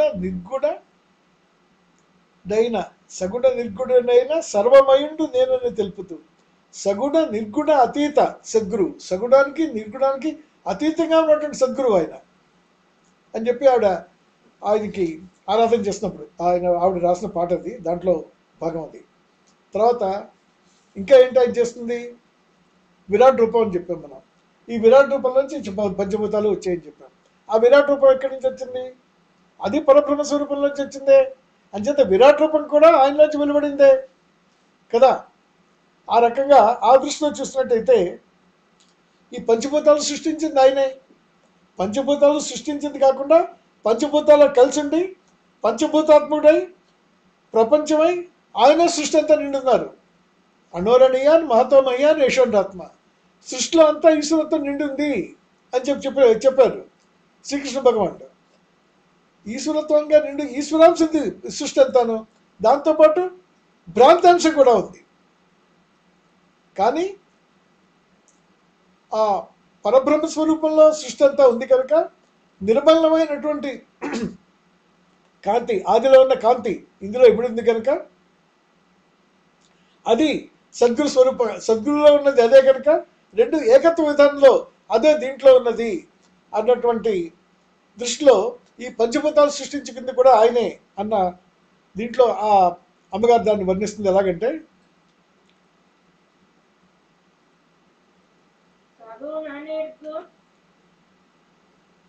పంచభూతంబులు సృజించి పంచభూతమయుండవై పంచభూతాత్మకుడవై ప్రపంచమై విలసిల్లుతూ పంచభూతాత్మక సృష్టిని సాక్షివై వీక్షించడి పంచభూతాతీత సద్గురు స్వామి దైవను పాయసం. ఇలాగా పంచభూతములు సృజించి పంచభూతమయుండవై పంచభూతాత్మకుడవై ప్రాపంచమై వెలసిల్లుతూ పంచభూతాత్మక సృష్టిని సాక్షివై వీక్షించడి. పంచభూతాలు సృష్టించి మళ్ళీ దానికి దూరంగా ఉండి సాక్షిగా నిష్పక్షపాతంగా ఎక్కడ జరుగుతుంది అని చూస్తున్నారు ఆయన. సాక్షివై వీక్షించడి పంచభూతాతీత సద్గురు, పంచభూతమై ఉండి పంచభూతాలకు అతీతంగా ఉన్నారు, అది స్వామి. అదే కాకుండా ఆ అవతారి అన్నప్పుడు పంచభూతమైండు అన్నప్పుడు చూడండి, ప్రతి అవతారం కూడా విశ్వరూపం చూపించేది. అంటే అది పుట్టిన దగ్గర నుంచి మన్న వరకు నేను విశ్వరూపంగా ఉన్నాను, నేను విశ్వరూపంతో చూపించలేదు, ఎప్పుడు అవసరం బట్టి చూపించాను. అది చిన్నప్పుడు తన మాతృమూర్తి అయినటువంటి తల్లికి యశోదాదేవికి శ్రీకృష్ణుడు విశ్వరూపం చూపించాడు. ఆయన చూపించింది కూడా నేను ఉద్దేశంలో మూడు సార్లు చూపించాను అనుకుంటాను. ఒకటి యశోదకి, రెండు మహాభారత యుద్ధంలోను, మూడు మయసభలోను, ఇంకొకసారి తన శిష్యుడికి సరస్సు దగ్గరికి వెళ్ళి అర్ఘ్యం చేసుకుని రావడానికి వెళ్తుంటే అక్కడ కూడా అతను చూపిస్తాడు. అక్కడ కూడా నేను 4 సంగతిలో చూపిస్తాడు. అందులో చిన్నప్పుడు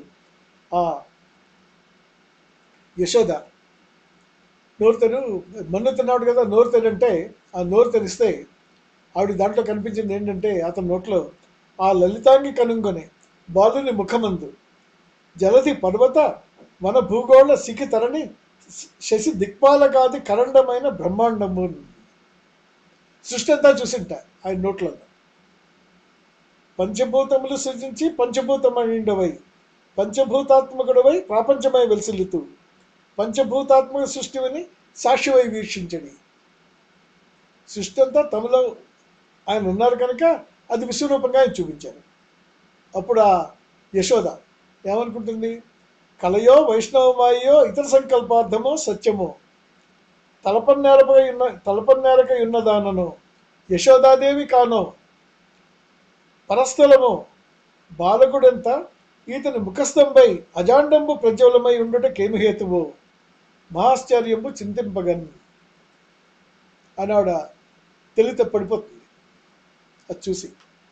ఆ రకంగా సృష్టి అంతా తానయ్యండి అవతారి అనేక సార్లు ఆ విశ్వరూపం చూపించిన సంఘటన. విశ్వం అంతా తానయ్యండి తను ఎవరో నిరూపించుకున్నటువంటి విషయాలు అనేక అవతారాలు అనేక సార్లు చూపించగా వచ్చాం.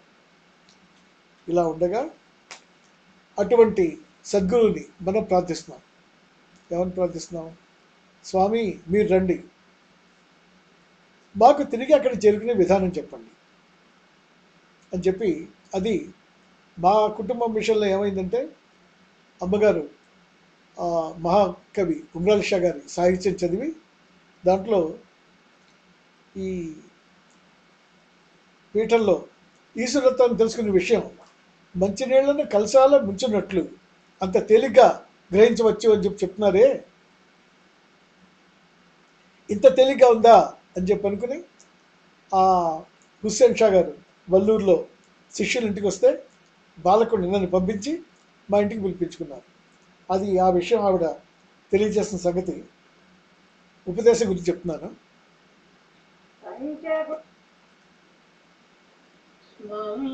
పాలింపగా మాసుతుని కేల్బట్టి నడచి వచ్చిన స్వామి రూచేను మా ఇంట నడుగిడ పొంగిపోయాను. అది అదేవిధంగా నేను 2-3 పద్యాలు ఉన్నాయి, అది ఒక్కొక్కటి చూడండి. అది ఆవిడ అనుభవంతో చెప్పింది. ఎలాగంటే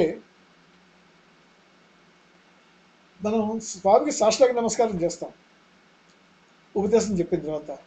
స్వామి మన తల మీద చేపెట్టి ఆశీర్వాదం చేస్తారు. ఆ సమయంలోనే ఆయన మనకి ముక్తినిస్తున్నారు. అది ఆయన వాగ్దానం. ఆ సమయంలో మనకు తెలుస్తోంది. ఇది 1948 సంవత్సరంలో ఆయన ఉపదేశం చేసినప్పుడు ఆవిడలో ఉన్నటువంటి ఆ భావాల్ని ఆవిడ ఎలా వ్యక్తీకరించారంటే,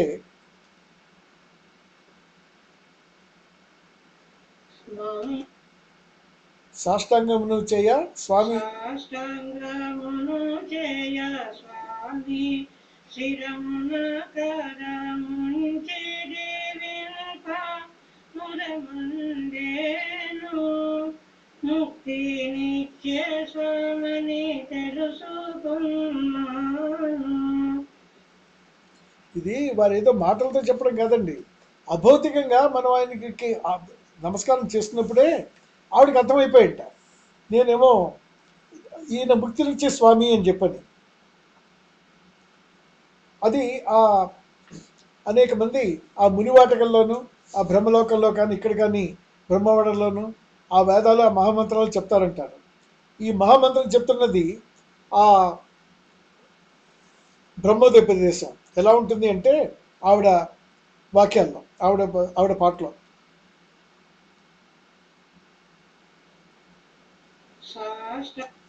ధవళకాంతులతోట జన్నిదంబులు మెరయ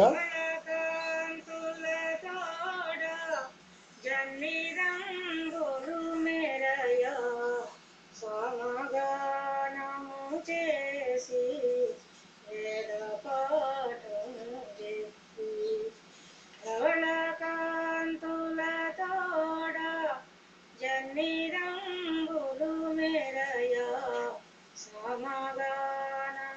చేసి వేద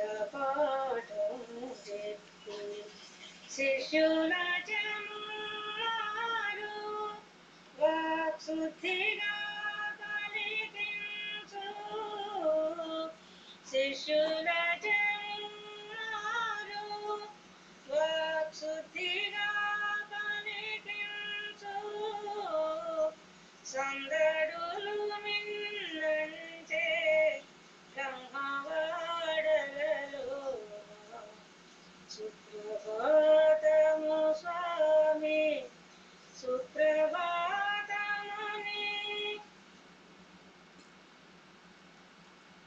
ఇది ఆ లౌడ్ స్పీకర్ కొంచెం మైక్రోఫోన్ దగ్గరగా పెట్టాను, తమరు గ్రహిస్తారని.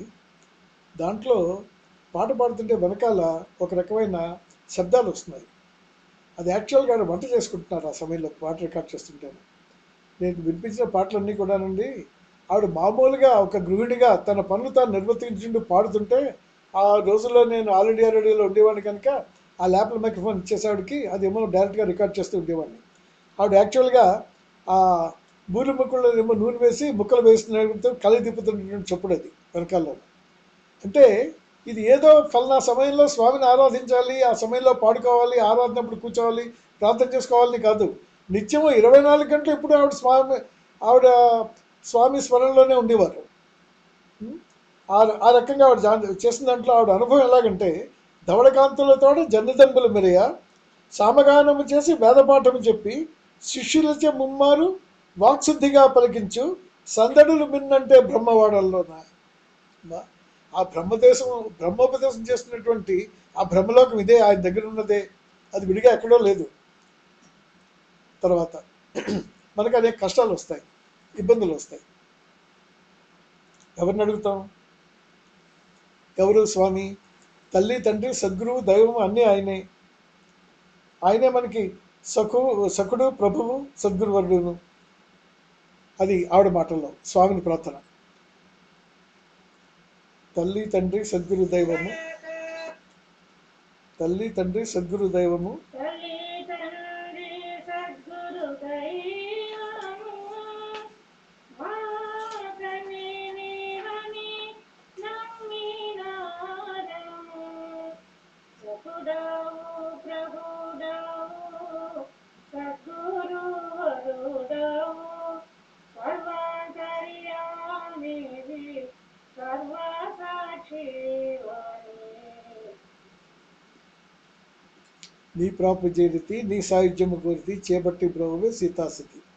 అది ఆ పాట. దాంట్లో మనకి శుభాశీస్సులు, శుభాలని, సుఖాలని, సంపదలని ఈ స్వామి అని చెప్పి మన స్వామిని అడుగుతూ ఉంటాం,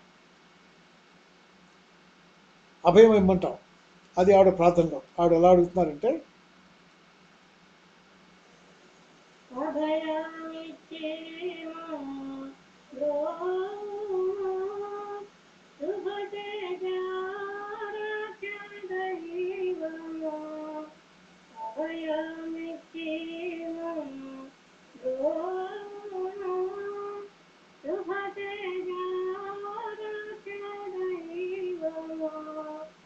అభయానికి బ్రోతి ఆపదలను కాచి అభయానికి బ్రోతి ఆపదలను కాచి శుభశ్రీలను సగేటి శుభమంగళాకార.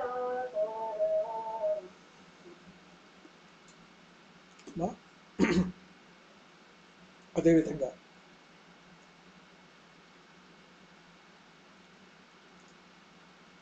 ఆపద వస్తే స్వామిని తప్ప ఇంకెవరిని అడుగుతాం? శరణు అని చెప్పి ఆయనే మనం ఎప్పుడు ప్రార్థిస్తూ ఉంటాం. అదే చూడండి, శరణు శరణని వేడు వారము శరణు శరణని వేడు వారము నీ చరణ కమలము వీడము శరణాగతత్రాణ బిరుదాంకితుడము శరణంతి కావుని హర సద్గురు స్వామి. నీ ప్రాపు చేరితి నీ సాయుధ్యము కోరితి చేపట్టి ప్రభువే సీతాస్థితి. అది తర్వాత మనం ఎవరేమి, మనకి స్వామి కన్నా మనకి స్వామికి మనకి సంబంధం ఏంటి?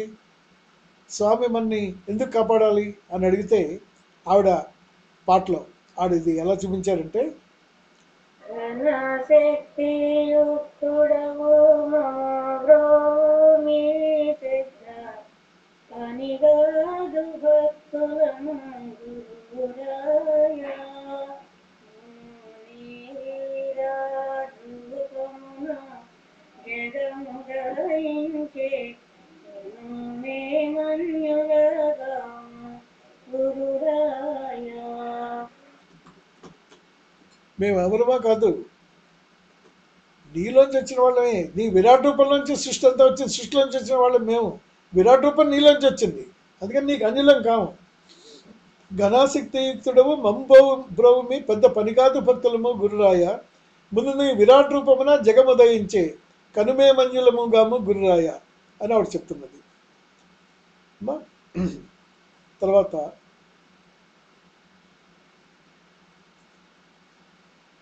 ఆయన ఈ పరబ్రహ్మ స్వరూపం తేజస్సు, సద్గురు తేజస్సు ఎలా ఉందంటే, నీవార సూక వర్తన్వి పీతాభాస్వ చనూపమ తస్యా శిఖాయా మధ్య పరమాత్మ వ్యవస్థిత. మన మత పుష్పంలో అనేకసార్లు అంటాం. ధాన్యపు కింద చివరున్నటువంటి ఆ నివ్వరి ముళ్ళు, ఆ వరి ముళ్ళు ఎంత సూక్ష్మంగా ఉంటుందో అంత సూక్ష్మంగా ఉంది ఆ తేజస్సు. ఆ తేజస్సు మధ్యలో పరమాత్మ ఉందట. అదే ఉమ్రాల్షా గారు రాశారు, అట్టి తేజంబులో ఒక్కపాటి అణువు కాంతి చూచిని వేదర్శి కాలమందు ఆ పరంజ్యోతి మోస దీపాకృతికని జన్మ తరించదని చెప్పజాలినప్పుడు. అందుకని ఆ తేజస్సు ఎలా ఉంది అంటే, అది భగవంతుడి తేజ రూపంలో ఉన్నాడు. అది దాని దగ్గర చేరడం ఎలాగా అని చెప్పినట్టయితే,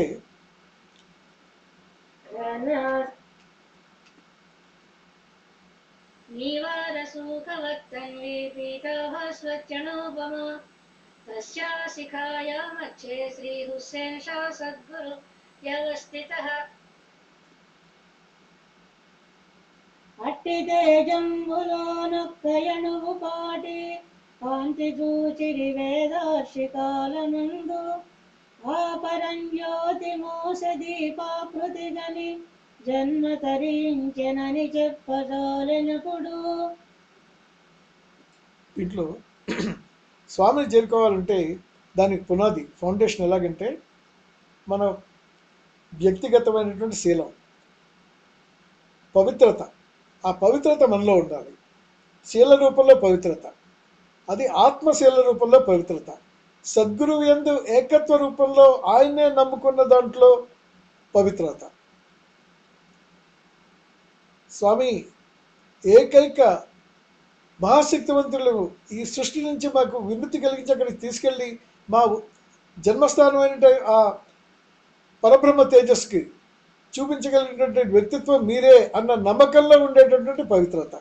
అది ఉన్నట్టయితే మెట్లెక్కి పైకి వెళ్ళినట్టంత తేలిగ్గా మన ఈశ్వరత్వాన్ని సాధించవచ్చు. అది ఉమ్రాల్షా గారి పద్యం.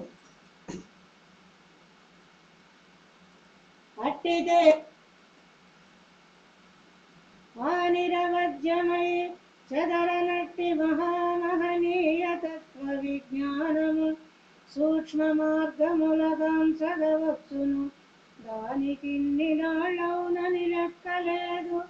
హృదయంబు పవిత్రత చెందలేని సోపానములెక్కినట్లు భవబంధము వాయుదు గొప్పబెట్టునము. దానికి నాళ్ళవును లెక్కలేదు. యస్వద్ బ్రహ్మ విచారణే క్షణమపి, క్షణకాలం.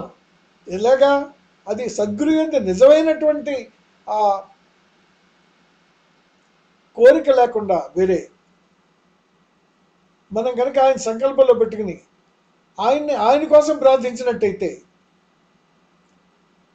హృదయం పవిత్రత చెందినట్టయితే, పవిత్రమైన హృదయంతో ప్రార్థిస్తే సోపానము లెక్కినట్లు భావబంధము రాయిదు ఒక్క పెట్టున్నాను. దానికి ఇన్ని నాళ్ళను లెక్కలేదు. ఇంత టైం పడుతుంది అంత టైం అని కాదు. మనకి ఆయనలో ఆ ధ్యాస సంకల్పం నిర్దిష్టంగా కుదరగలగాలి. అది ఉన్నట్టయితే హృదయంపు పవిత్రత చెందినది.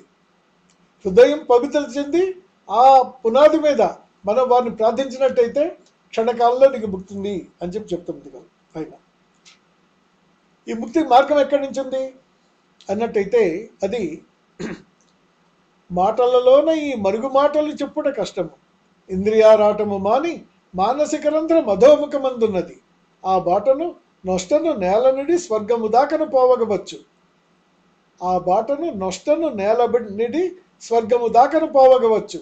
అచ్చోట సుషుమ్నలో వెలుగు చూచుచు చూడుము నిన్ను ఈశ్వరుని. స్వర్గము దాకా పోవచ్చు అంటే స్వర్గం దేవలోకం అని కాదండి ఆయన చెప్తుంటా. స్వర్గం అంటే యథార్థమైనటువంటి ఆ శాశ్వత సుఖ సౌఖ్యాలు ఇచ్చేటటువంటి ఆ పరబ్రహ్మ స్వరూపం. ఆ బాటను నష్టను నేలనిడి స్వర్గము దాకను పోగవచ్చు. ఆ చోట సుషుమ్నలో వెలుగు చూచుచు చూడుము నిన్ను ఈశ్వరుని. అక్కడ సుషుమ్లో వెలుగుంది. ఆ వెలుగు చూస్తూ చూడుము నిన్ను ఈశ్వరుని. నిన్ను చూసుకుంటూ దాంట్లో ఈశ్వరుని చూసుకోమన్నారు. ఆ తోవ ఎక్కడి నుంచి ఉంది? అది మన శరీరంలోంచింది, మన కారణ శరీరంలోంచింది. కారణ శరీరం అంటున్నాను. ఇది వల్ల చెప్పాను 2-3 సార్లు ఈ శరీరాల గురించి ఉదాహరణతో చెప్పాను. ఫ్యాన్ అని, ఫ్యాన్ రెక్కలని, ఫ్యాన్ లోపల మోటార్ ఉందని, ఫ్యాన్ రెక్కలు మనకు చూస్తుందేమో అది భౌతిక శరీరం అయితే, దానిలో ఉన్నటువంటి మోటార్ కాయిల్ మనకు కనిపించకుండా ఉంటుందే, మూసేసి ఎట్టబెట్టి మోటార్ మనకు కనిపించదు. అది సూక్ష్మ శరీరం. అంటే సూక్ష్మ శరీరం ఏంటి? సూక్ష్మ శరీరాన్ని మనం ఏమంటున్నామో అది కూడా ఒక రకంగా స్థూలమే. ఎందుకంటే మనలో భౌతిక శరీరంలో మన కళ్ళు ఉన్నాయి, చెవులు ఉన్నాయి, జ్ఞానేంద్రియాలు, చర్మం ఉంది, చెవులు ఇవి గ్రహిస్తున్నాయి కొన్ని విషయాలు. కళ్ళు చూస్తున్నాయి, చెవులు వినిపిస్తున్నాయి, శరీరానికి స్పర్శ తగులుతోంది. ఇది గ్రహించి లోపల గ్రహిస్తున్నటువంటి శక్తి ఏదో ఉంది మనలో. నిప్పు దగ్గర చేయబడుతుంటే కాలుతుంది, వెనక్కి తీసుకోవాలని చెప్తోంది మనలో ఏదో చూసి, అది గ్రహించి ఈ భౌతిక శరీరాన్ని నడిపిస్తోందే అది సూక్ష్మ శరీరం. ఏదైనా వీధి పక్కన నుంచున్నాం, ఏది రెడ్ లైట్ వెలుగుతోంది, రోడ్డు క్రాస్ చేయకు అని చెప్తోంది మనని. ఆ దృష్టి గ్రహించి దాన్ని లోపల విశ్లేషించి మనకి మళ్ళీ నిర్ణయాన్ని చెప్పి ఈ భౌతిక శరీరాన్ని నడిపిస్తున్నది ఏదైతే మనలో అది ఉందో అది సూక్ష్మ శరీరం. నిజం చెప్పాలంటే అది అంతర్లీనంగా ఈ భౌతిక శరీరంలో ఉంది కనుక ఈ వ్యవస్థలోనూ కనిపించడం లేదు కనుక సూక్ష్మం ఉంటున్నాం. కానీ సూక్ష్మం కూడా ఈ భౌతిక శరీరంలో ఒక అంశే. అందుకని ఒకటి భౌతిక శరీరం, 2 స్థూల శరీరం. ఎలాగా? ఫ్యాన్ లోపల మోటార్ ఉండి మనకు కనిపించినట్టు. ఆ ఫ్యాన్ తిరగడం కారణం ఆ మోటారు. ఇప్పుడు దీంట్లో ఈ సూక్ష్మ శరీరాన్ని నడిపిస్తున్నటువంటి ఇంకొక అంశం ఉంది మనలో. ఎందుకంటే మనలో ఈ స్థూల శరీరం ఉంది, సూక్ష్మ శరీరం ఉంది. కానీ జీవం లేనప్పుడు ఈ 2 కింద పడిపోతున్నాయి. నడిపించేవాడు నడిపిస్తుంది కూడా పడిపోతున్నాయి. ఈ నడిపించేవాడు నడిపిస్తుంది ఎవరు? ఈ సూక్ష్మ శరీరం నిలబెడుతుంది ఎవరు అంటే అది మన ప్రాణం. మన ప్రాణం ఉన్నంతకాలం ఈ సూక్ష్మ శరీరం ద్వారా స్థూల శరీరం చేత మనకు కావాల్సిన పనులు చేయించుకుంటున్నాం. అది భౌతిక శరీరం, సూక్ష్మ శరీరం. సూక్ష్మ శరీరం నడిపిస్తుంది కారణ శరీరం. ఆ కారణ శరీరమే మన ప్రాణం. దాన్నే మనం ఆత్మ అని కూడా అంటాం. ఆ ఆత్మ అన్నదేంటి? ఆత్మ అన్నది అది ఆ భగవదంశ. ఆ భగవదంశ అన్నప్పుడు భగవదంశే కాదు, దాంట్లో మాయా అన్న అంశం కూడా ఉంది. చెప్పాను కదా, తన మాయా సబళిత బ్రహ్మాన్ని, ఆ మలినపడిన ఈశ్వరత్వం ఏదైతే ఉందో అది మనలో ఉన్నటువంటి ప్రాణం కానీ మనలో ఉన్న ఆత్మ కానీ. అయ్యా విషయం గ్రహిస్తున్నారా? మనలో ఉన్న ప్రాణం అని మనం ఏదైతే చెప్తున్నామో అది భగవదంశ. అది భగవదంశే కాకుండా దాంట్లో సృష్టిలో మనం ఇమిడి ఉన్నాం కనుక, సృష్టి క్రమంలో లోబడి ఉన్నాం కనుక, ఆ బ్యాలెన్స్ రెండింటికి మధ్య సరిగ్గా ఉంది కనుక, అది సృష్టి నడిపిస్తున్న విధానంలో మనం ఇరుక్కుని ఉన్నాం కనుక మనలో ఆ భ్రాంతి ఉంది, ఆ ఈశ్వరత్వం ఉంది. ఈ 2 కలిపిన అంశం ఏదైతే ఉందో అది మన ఆత్మ, అది మన జీవాత్మ అయింది. అది ఉంది ఆ కారణ శరీరం. ఆ కారణ శరీరం ఎక్కడుంది? అది ఆ కారణ శరీరం అంటే ఏంటి? అది మన ఆలోచన ప్రపంచం. భగవంతుడికి చేరుకునే మార్గం అండి మన ఆలోచన ప్రపంచంలోంచి ఉంది అది. అందుకే తర్కము, విశ్లేషణ అని చెప్పి అంటూ ఉంటాం అనేకసార్లు. మనకు వచ్చిన దృశ్యాలు కానీ ఇంకోటి కానీ విశ్లేషించి మనం వెళ్తున్న తారేంటి, ఎంతవరకు వచ్చాము, ఇంకా ముందు ఎంత దూరం వెళ్ళాలి, ఇది భ్రాంతి సంబంధమైందా ఈశ్వరాంశ సంబంధమైందా, ఇది దృశ్యమా లేకపోతే ఇది సద్గతికి చేరిన దృశ్యమా లేదా జడజన్మలు తీసుకొచ్చి భ్రాంతి శక్తి చూపిస్తున్నటువంటి ప్రలోభమా అని విశ్లేషించుకుంటూ ముందుకెళ్ళాలి. ఈ తర్కం, జిజ్ఞాస, ఈ ఆలోచన ప్రపంచంలో ఈ జిజ్ఞాస ఉండాలి. ఈ జిజ్ఞాసతో మనం ముందుకు వెళ్ళగలం. అది అందులోంచి ఆ మార్గం ఉంది. సుషుమ్నా మార్గం అన్నామే, ఆ సుషుమ్నా మార్గం ఈ భౌతికమైన శరీరంలో లేదు. అందరూ ఏమంటారు, సుషుమ్న ఈ వెన్నెముకని అంటుపెట్టింది, అది నుదుటి వరకు వెళ్తుంది, పక్కన ఎడా పింగళ 2 నాళ్ళు ఉన్నాయని చెప్పుకుంటూ వస్తారు. వారు చెప్తున్నది భౌతిక శరీరంలో ఉంది అని అందరూ చెప్తారు. భౌతిక శరీరాన్ని అది విశ్లేషించి చూస్తే లేకపోతే దాన్ని కట్ చేసి చూసినా కానీ ఈ షట్చక్రాలు కానీ సుషుమ్న కానీ కనిపించదు దాంట్లో. ఎందుకంటే దాని స్థానం ఇక్కడ కాదు. అవన్నీ ఎక్కడున్నాయంటే మన కారణ శరీరంలో ఉన్నాయి, మన ఆత్మలో ఉన్నాయి, మన ప్రాణంలో ఉన్నాయి, మన ఊహా ప్రపంచంలో ఉన్నాయి. అక్కడి నుంచి ఆ మార్గం ఉంది. అందులోంచి ఆ మార్గం, ఆ సుషుమ్న మార్గం ఎలా ఉందన్నారంటే ఇక్కడ ఇది ఇందులో మనం జ్ఞాన మార్గం చూస్తున్నాడు. ముందు శిష్యుడు అన్న తర్వాత జ్ఞాన మార్గంలో వెళ్తున్న శిష్యుడు ఎలా ప్రయాణం చేస్తాడు అన్నది చూపిస్తున్నా. అందులో కూడా ఈ మార్గం మనం ఎంచుకున్నది అత్యంత క్లిష్టమైన మార్గం. ఇది అవతారులు, సద్గురువులు భౌతికంగా జన్మ తీసుకున్నా కానీ వారి యొక్క అనుభవంలో గ్రహించినటువంటి విషయం, భౌతికంగా వారు గ్రహించినప్పుడు ఈ భ్రాంతి శక్తికి దూరంగా ఉండడానికి తాను ఎవరో జ్ఞాపకం చేసుకోవడానికి వెళ్ళినటువంటి మార్గం అది. అదే వశిష్ఠుడు శ్రీరాముడికి బోధించినటువంటి యోగ వాసిష్టం మార్గం అది. సాందీపుడు శ్రీకృష్ణ భగవానుడికి చెప్పిన మార్గం అది. ఈ స్వామికి సద్గురులు హుస్సేన్ షా గారు, మహమ్మద్ ప్రవక్త చెప్పినటువంటి మార్గం అది. ప్రతి ఈ పీఠంలో ప్రతి పీఠాధిపతి కూడా వారి ప్రథమ శిష్యులకు తెలియజేస్తున్న మార్గం అది, వారు ప్రయాణిస్తున్న మార్గం. ఈ మార్గం ఒక్కొక్క తరంలోనూ ఒక్కొక్క శిష్యులకి చెప్పడం సాధ్యంగా ఉంది. అంతకన్నా ఈ మార్గంలో నడిపించి చెప్పడానికి అటు స్వామికి కానీ ఇటు శిష్యులకు కానీ అది సాధ్యంగా లేదు. ఎంతమంది శిష్యులు అంటే అన్ని రకాల మార్గాలు ఉన్నాయండి. లక్షల కొద్ది శిష్యులు ఉన్నారు, లక్షల మార్గాలు ఉన్నాయి. ఒకరు వెళ్ళిన మార్గంలో ఇంకొకళ్ళు వెళ్తున్నారని చెప్పలేము. ఒకళ్ళ అనుభవాలు ఒకలాగా ఉంటాయి, ఇంకొకళ్ళ అనుభవాలు ఒకలాగా ఉంటాయి.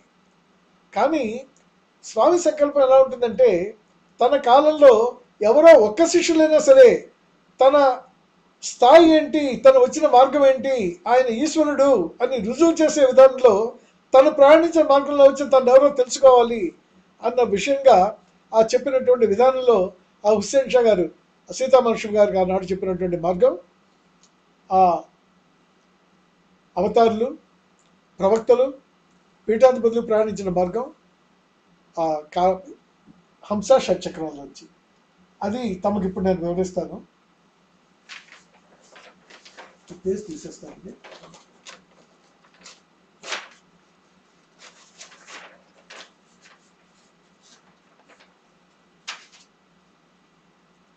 ఇది సుషుమ్నా మార్గం అండి.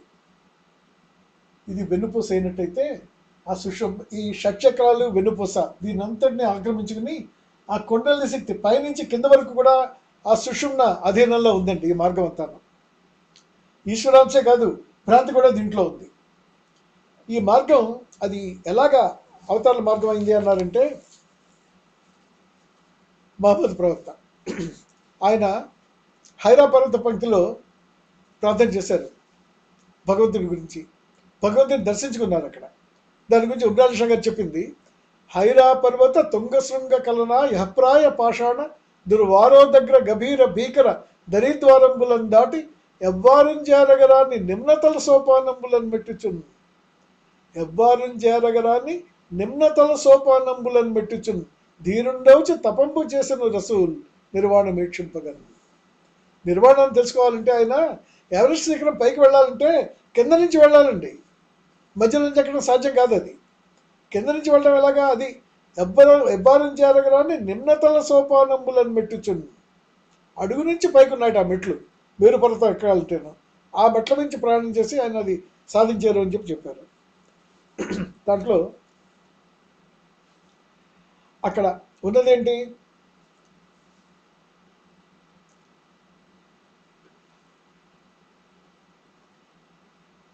కుండలిని ఉంది. అక్కడ కుండలిని ఈ షట్చక్రాల చుట్టూ ఉంది.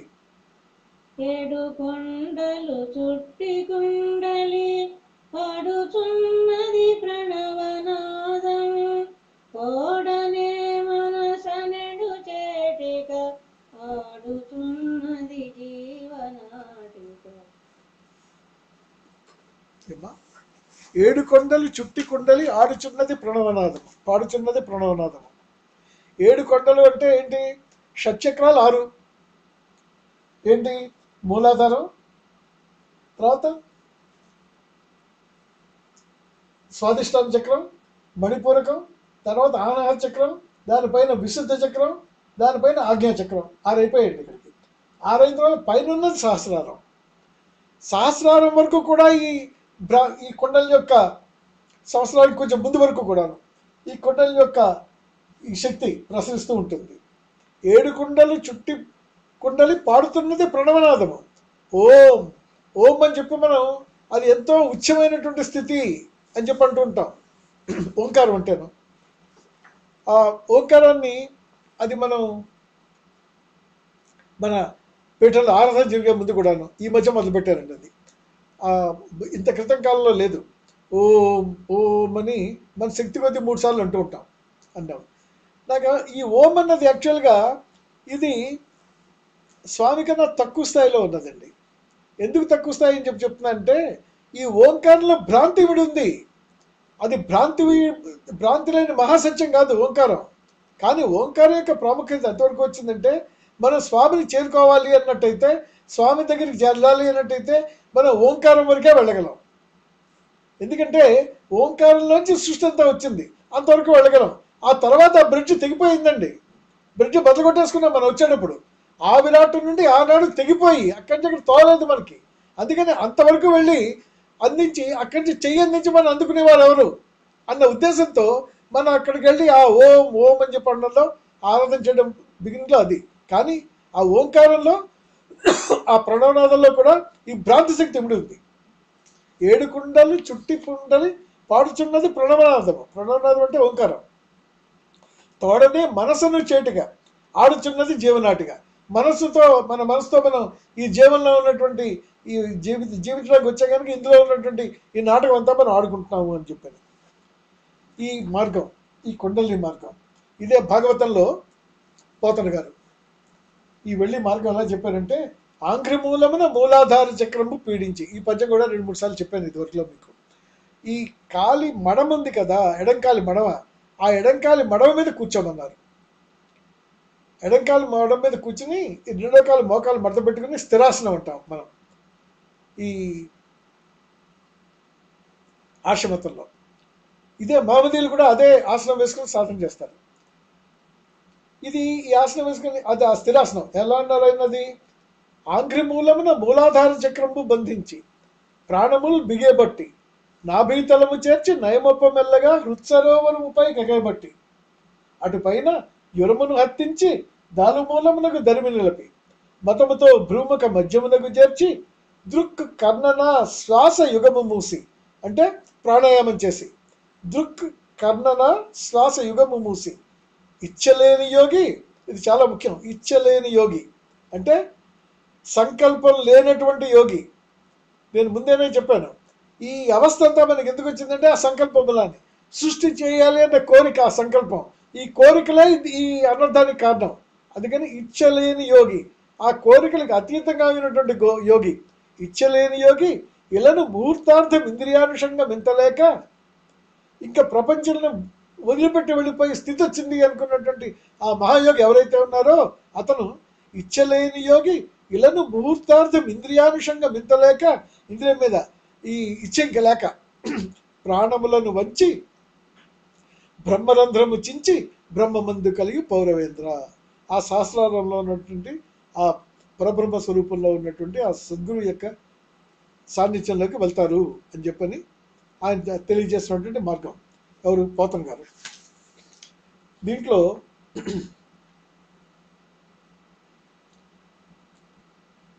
ఆవిడ ఈ మార్గం ఎంత కఠినమో ఆవిడ అనుభవంలో తెలుసుకున్నారు. ఆవిడ ఏమని చెప్తారంటే ఈ మార్గం గురించి, ఏడు మంటలలోనున్న మంత్ర పుష్పపు దారి మానసరంధ్రములో దూరేను, సుషుమ్న మార్గమున నడచేను. మంటలలోనున్న మంత్ర పుష్పపు దారి మానసరంధ్రములో దూరేను, సుషుమ్న నాడిలో నడచేను. స్వామి సాయమున ముందుకు సాగేను. ఆవిడ అనుభవం అండి. ఆ మంత్రపురుషం దారి మంటల్లోంచి ఉందట. అనేక మంది హుస్సేన్ షా గారిని అడిగారు, స్వామి మీరు సీతామనుషు గారికి ఒకరికే తావు చూపించినటువంటి మమ్మల్ని కూడా అలా తీసుకెళ్ళకూడదా అని. చాలా కష్టం అమ్మా వెళ్ళడం అని చెప్పన్నారు ఆయన. కాదండి మాకు చెప్పండి అంటే, ఆవిడ మహాగ్ని మధ్యలోంచి నడిచి వచ్చారు, మీరు ఆ మంటల పక్కనే ఆ కొంచెం వేడి తగిలేటప్పటికి మీరు ఏమో అలసటలో పడిపోతున్నారు, అది అందరూ రాగలిగినటువంటి సాధ్యం కాదన్నారు. అది ఏంటంటే చిన్నప్పుడు హుస్సేన్ షా గారు ఒకసారి ఆ పీఠాధిపత్యం స్వీకరించడానికి మునిపి ఆయన దృష్టిలో పెట్టుకున్నారట. 11 అయిందమ్మా, ఒక 5 నిమిషాలు చెప్పి ఆ తావ మొదలు పెట్టేసి మధ్యాహ్నం కట్టించేద్దాం. ఇది ఏమన్నంటే, నా కాలంలో నేనెవరో తెలుసుకుని నా మార్గంలో నడిచి నన్ను తెలుసుకునే శిష్యులు ఎవరు అని చెప్పంటే ఒక 3 ఏళ్ల బాలిక కనిపించింది ఆయనకి. ఈ చిన్నపిల్ల ఎవరు అని చెప్పి ఆయన చూస్తుంటే జ్ఞాపకం ఉంచుకుంటే ఆవిడకి ఇక్కడ నుదిట్లో పాపిడి పిందులు పెట్టుకున్నారట, చంద్రహారాలు ఉన్నాయట, బంగారు ఆభరణాలు అన్నీ ఉంటాయి, బంగారు గాజులు వేసుకుని, తర్వాత చెవులకి దొక్కాలు పెట్టుకుని, పట్టీలు పెట్టుకుని, వడ్డాణం పెట్టుకుని, ముక్కుకి అడ్డబాస్ పెట్టుకున్నట్ట. అడ్డబాస్ అంటే ముక్కులో మధ్యలోనేమో రంధ్రం ఉండి అక్కడి నుంచి ఇలాగా, ఇది వారిదేమో అనకాపల్లి దగ్గర చోడవరం అండి, విశాఖపట్నం డిస్ట్రిక్ట్. చిన్నప్పుడేమో అది పెట్టేవారు, అది పెట్టుకున్నట్ట. అది చూశారు ఆయన, జ్ఞాపకం ఉంచుకున్నారు. అక్కడ ఎప్పుడు ఆ మధ్యలో ఎప్పుడో ఉపదేశం అయిన తర్వాత కొన్ని సంవత్సరాలకి ఆయన చెప్పారు, ఆవిడ కొన్ని అనుభవాలు చెప్తుంటే, అమ్మా నేను నా చిన్నప్పుడేమో నా దృష్టిలో పెట్టి చూశాను, నా కాలంలో ఎవరు నేర్చుకుంటారు అని అప్పుడు మీరు కనిపించారమ్మా, అప్పటికి మీ వయసు 3 సంవత్సరాలు, మీరు ఈ ఆకారంలో ఉన్నారు, పట్టు పరిగిణి కట్టుకుని ఉన్నారు, ఈ ఆభరణాలు పెట్టుకుని ఉన్నారు అని చెప్పి ఆయన వర్ణించి చెప్తే ఆవిడ, అయ్యారండి మీరు అన్నీ సరిగ్గా చెప్పారు, కానీ అడ్డబాసం మటుకు నేను పెట్టుకోలేదు ఎప్పుడును, అది మీరు ఎందుకు చెప్పారో నాకు తెలియదు, నేను అడ్వాన్స్ పెట్టుకోలేదు చిన్నప్పుడు అన్నారు. అంటే ఆయన అన్నారు, కాదమ్మా మీకు తెలియదు, మీ అక్కగారిని కానీ ఎవరన్నా అడగండి ఆ విషయం, చిన్నపిల్ల కన్నా మీ జ్ఞాపకం ఉండకపోవచ్చు అన్నారు. వారి ఇంట్లోనే వాళ్ళ అక్కగారు ఉంటుండేవారు, 2 అక్కలు ఉండేవారు. వారిని అడిగితే వాళ్ళిద్దరు చెప్పారు, అవునే నీకు చిన్నప్పుడు మేము అడ్వాన్స్ పెట్టాము అంటే, ఆవిడ చెక్ చేసుకుని ముక్కు చూసుకుంటే లోపల మధ్యలో కన్నం కనిపించింది ఆవిడకి. అందుకని ఈనాడు ఏదో మనం అకస్మాత్తుగా యాక్సిడెంట్లుగా స్వామి దగ్గరికి వచ్చిన వాళ్ళం కావు. ఆయన సంకల్పంలో ఏనాటి నుంచో మనం ఉన్నాం. ఎవరెవరు నా శిష్యులు, మనం స్వామి కావాలని మనం ఎలాగైతే ప్రార్థిస్తున్నామో నా దగ్గరికి వచ్చి నేర్చుకునే వాళ్ళు ఎవరు అన్న ఉద్దేశంలో స్వామి దృష్టి మన మీద ఉంది. ఆ రకంగా వస్తుంది. దాంట్లో నేను మధ్యాహ్నం ఈ జ్ఞాన మార్గంలో శిక్షణ మార్గం గురించి చెప్తానండి ఒక గంట సేపు. ఆ తర్వాత ఒక అరగంట సేపు నేను ఈ భక్తి మార్గం గురించి చెప్తాను. ఇదివరకు మీతో ప్రసంగించలేదు ఈ భక్తి మార్గం గురించి. దీన్ని నేను ఏం చేస్తున్నా అంటే, కొన్ని అపురూపమైనటువంటి స్వామి ప్రార్థన చేసేటటువంటి ఆ పాటలు ఉన్నాయి. అమ్మగారు నిత్యం పాడుతూ ఉండేవారు. హుస్సేన్ షా గారు అది వింటూ ఉండేవారు, పాటించుకునేవారు ఆయన. అది మధుర భక్తి. భక్తిలో అనేక మార్గాలు ఉన్నాయి. ఆ చార్ట్ మీకు పంపించిన దాంట్లో ఉన్నాయి. అందులో ఏది గానం చేత కానీ మన్నం చేత కానీ భక్తి మార్గాలు ఇవి, తుంబరుడు నారదుడు చేసింది కానీ, లేకపోతే ధ్రువుడు ప్రహ్లాదుడు చేసింది కానీ, ఈ మన్నం చేత చేసింది కానీ, ఈ రకమైన మార్గాలు చెప్తూ ఆఖరిని మధుర భక్తి అంటారు. అంటే రాధా మాధవుడు, ఆ యమునా నదీ తీరం, దీంట్లో అది ఎంతో పవిత్రమైనటువంటి ఆధ్యాత్మిక ప్రబోధం అక్కడ జరిగింది. శ్రీకృష్ణుడు చెప్తాడు ఒకసారి మహాభారత యుద్ధంలో అర్జునుడికి గీత అంతా చెప్పిన తర్వాత చెప్తాడు, నీకు ఈనాడైతే ఏదైతే నీకు విశ్వరూపం చూపించి నీకు గీత ఉపదేశించానో ఇది నేను నా చిన్నతనంలో యమునా నది తీరంలో నా మురళి మీద వాయిస్తూ ఆ గోపికలకు వినిపించే వాళ్ళకేమో నేను ముక్తినిచ్చానయ్యా అంటాడు. అంచేత అక్కడ జరిగింది అభౌతికానికి మించినటువంటి భౌతికానికి మించినటువంటి అభౌతికమైన పరమాత్మ ఆత్మల యొక్క కలయిక అది.